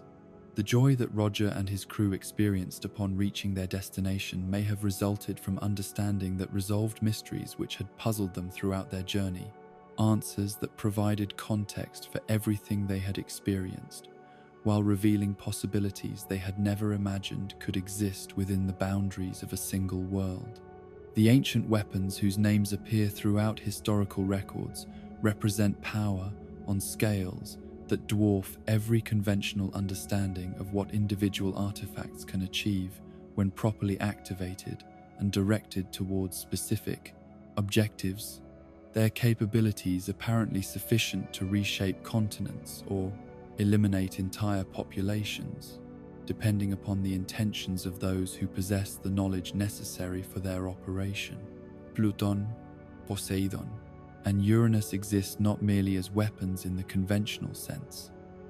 but as instruments of change that could alter the fundamental nature of global civilization if deployed by individuals who possess both the strength necessary to claim them and the wisdom required to use them responsibly. The connection between these ancient weapons and Grand Line geography suggests that the legendary sea itself may have been shaped by forces that operated on scales exceeding anything achieved through natural geological processes, its unique characteristics potentially resulting from deliberate intervention by civilizations whose capabilities exceeded current understanding of what becomes possible when sufficient knowledge combines with adequate resources and proper motivation. The magnetic anomalies, weather patterns, and other distinctive features that define the Grand Line may represent lasting effects of technologies that were employed centuries ago for purposes that remain largely mysterious. The Void Century stands as the greatest historical mystery that continues to influence current events, despite the systematic efforts of those who possess the power to suppress knowledge that might challenge established narratives about how the current world order came to exist in its present form. The 100 years that have been erased from official records apparently witnessed events so significant that their memory threatens the stability of governmental systems that derive their legitimacy from versions of history that may bear little relationship to actual events that occurred during this crucial period. Joyboy emerges from historical fragments as a figure whose influence transcended his own lifetime to affect developments that continue to shape contemporary political and social structures. His legacy, apparently connected to promises that remain unfulfilled despite the passage of centuries since his disappearance from documented history. The agreements that he made with various parties continue to influence current events through mechanisms that operate according to principles of obligation and responsibility that transcend normal understanding of how historical commitments can maintain relevance across such vast spans of time. The ancient kingdom that once existed during the Void Century appears to have possessed characteristics that set it apart from every other civilization that has ever been documented. Its approach to governance, technology, and social organization representing alternatives to current systems that may have proven so threatening to established interests that its complete destruction became necessary to preserve existing power structures. The efforts required to eliminate not just this kingdom but virtually all memory of its existence suggest capabilities and resources that exceed anything currently available to even the most powerful governmental organizations. The poneglyphs scattered throughout the Grand Line serve not merely as historical records but as acts of rebellion against those who sought to erase inconvenient truths from collective memory, their creators demonstrating foresight sufficient to anticipate systematic suppression while developing preservation methods that could survive attempts at destruction that continued across multiple centuries. The information contained within these stone chronicles may provide keys to understanding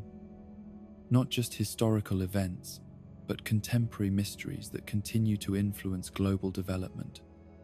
According to patterns too complex for casual observation to detect, the prophecies that appear in various forms throughout Grand Line cultures speak to expectations of future events that may represent more than simple hope or superstition. Their specific details suggesting knowledge of cyclical patterns or predetermined developments that operate according to timescales that exceed individual human experience while remaining relevant to contemporary decision-making processes. The accuracy of past predictions that have already been fulfilled lends credibility to future expectations that may seem impossible until circumstances align to make their realization inevitable. The All Blue represents perhaps the most mystical of all Grand Line mysteries, a theoretical ocean where fish from every sea can coexist in harmony while creating ecosystem that transcends the normal limitations that separate different bodies of water according to geographic and climatic boundaries. The location of this legendary sea may depend upon understanding relationships between oceanic systems that operate according to principles unknown to conventional marine biology, requiring navigation techniques that go beyond simple chart reading to encompass comprehension of how different waters can merge while maintaining their distinctive characteristics. The future changes that current events may bring to the Grand Line's fundamental nature suggest that the legendary sea's distinctive characteristics may not be as permanent as they appear, their persistence potentially depending upon political and social conditions that are currently undergoing transformation, according to patterns that could alter the very foundations upon which the Grand Line's unique properties depend. The resolution of contemporary conflicts may determine whether future generations will inherit waters that continue to operate according to current mysterious principles, or will find themselves sailing seas that have been fundamentally altered by forces unleashed through present struggles. The next generation of explorers, who will eventually challenge the Grand Line's dangers, brings with them perspectives and capabilities that may differ significantly from those that have characterized previous waves of adventure seekers. Their approaches to impossible problems, potentially incorporating innovations and insights that could change the fundamental nature of what it means to pursue dreams across waters where conventional limitations lose their relevance. The children who grow up hearing stories of current adventures may develop ambitions that exceed even the most extraordinary achievements that contemporary pirates have managed to accomplish. The uncharted islands and unexplored possibilities that remain hidden within the Grand Line's vast expanse suggest that even after centuries of exploration,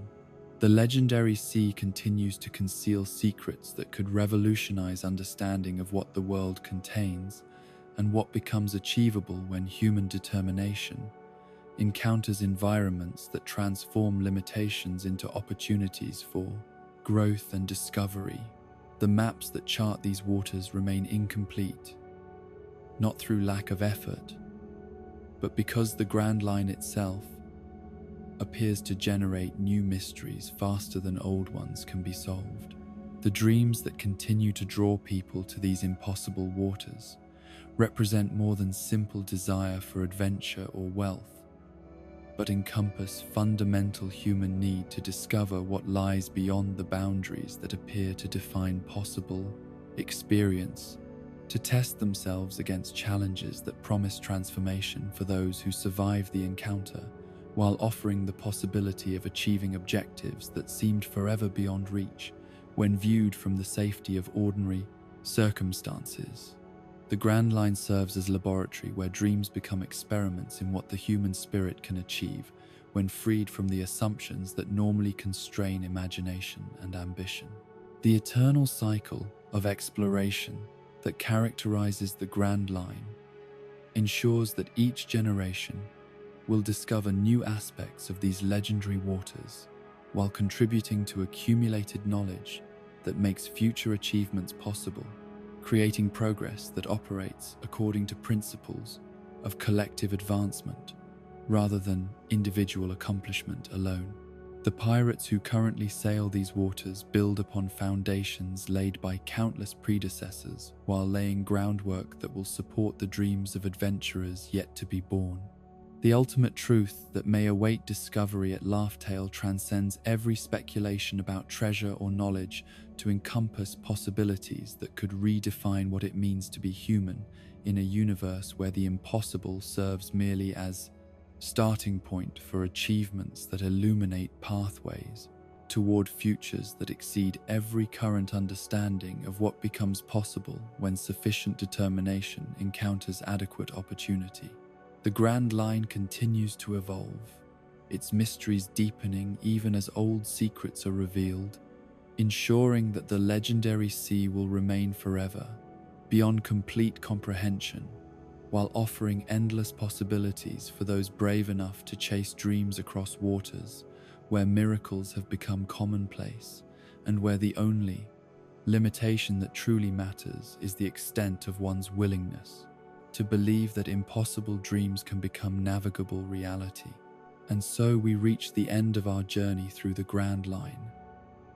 Though, like the legendary sea itself, this exploration could continue forever, from the towering heights of Sky Islands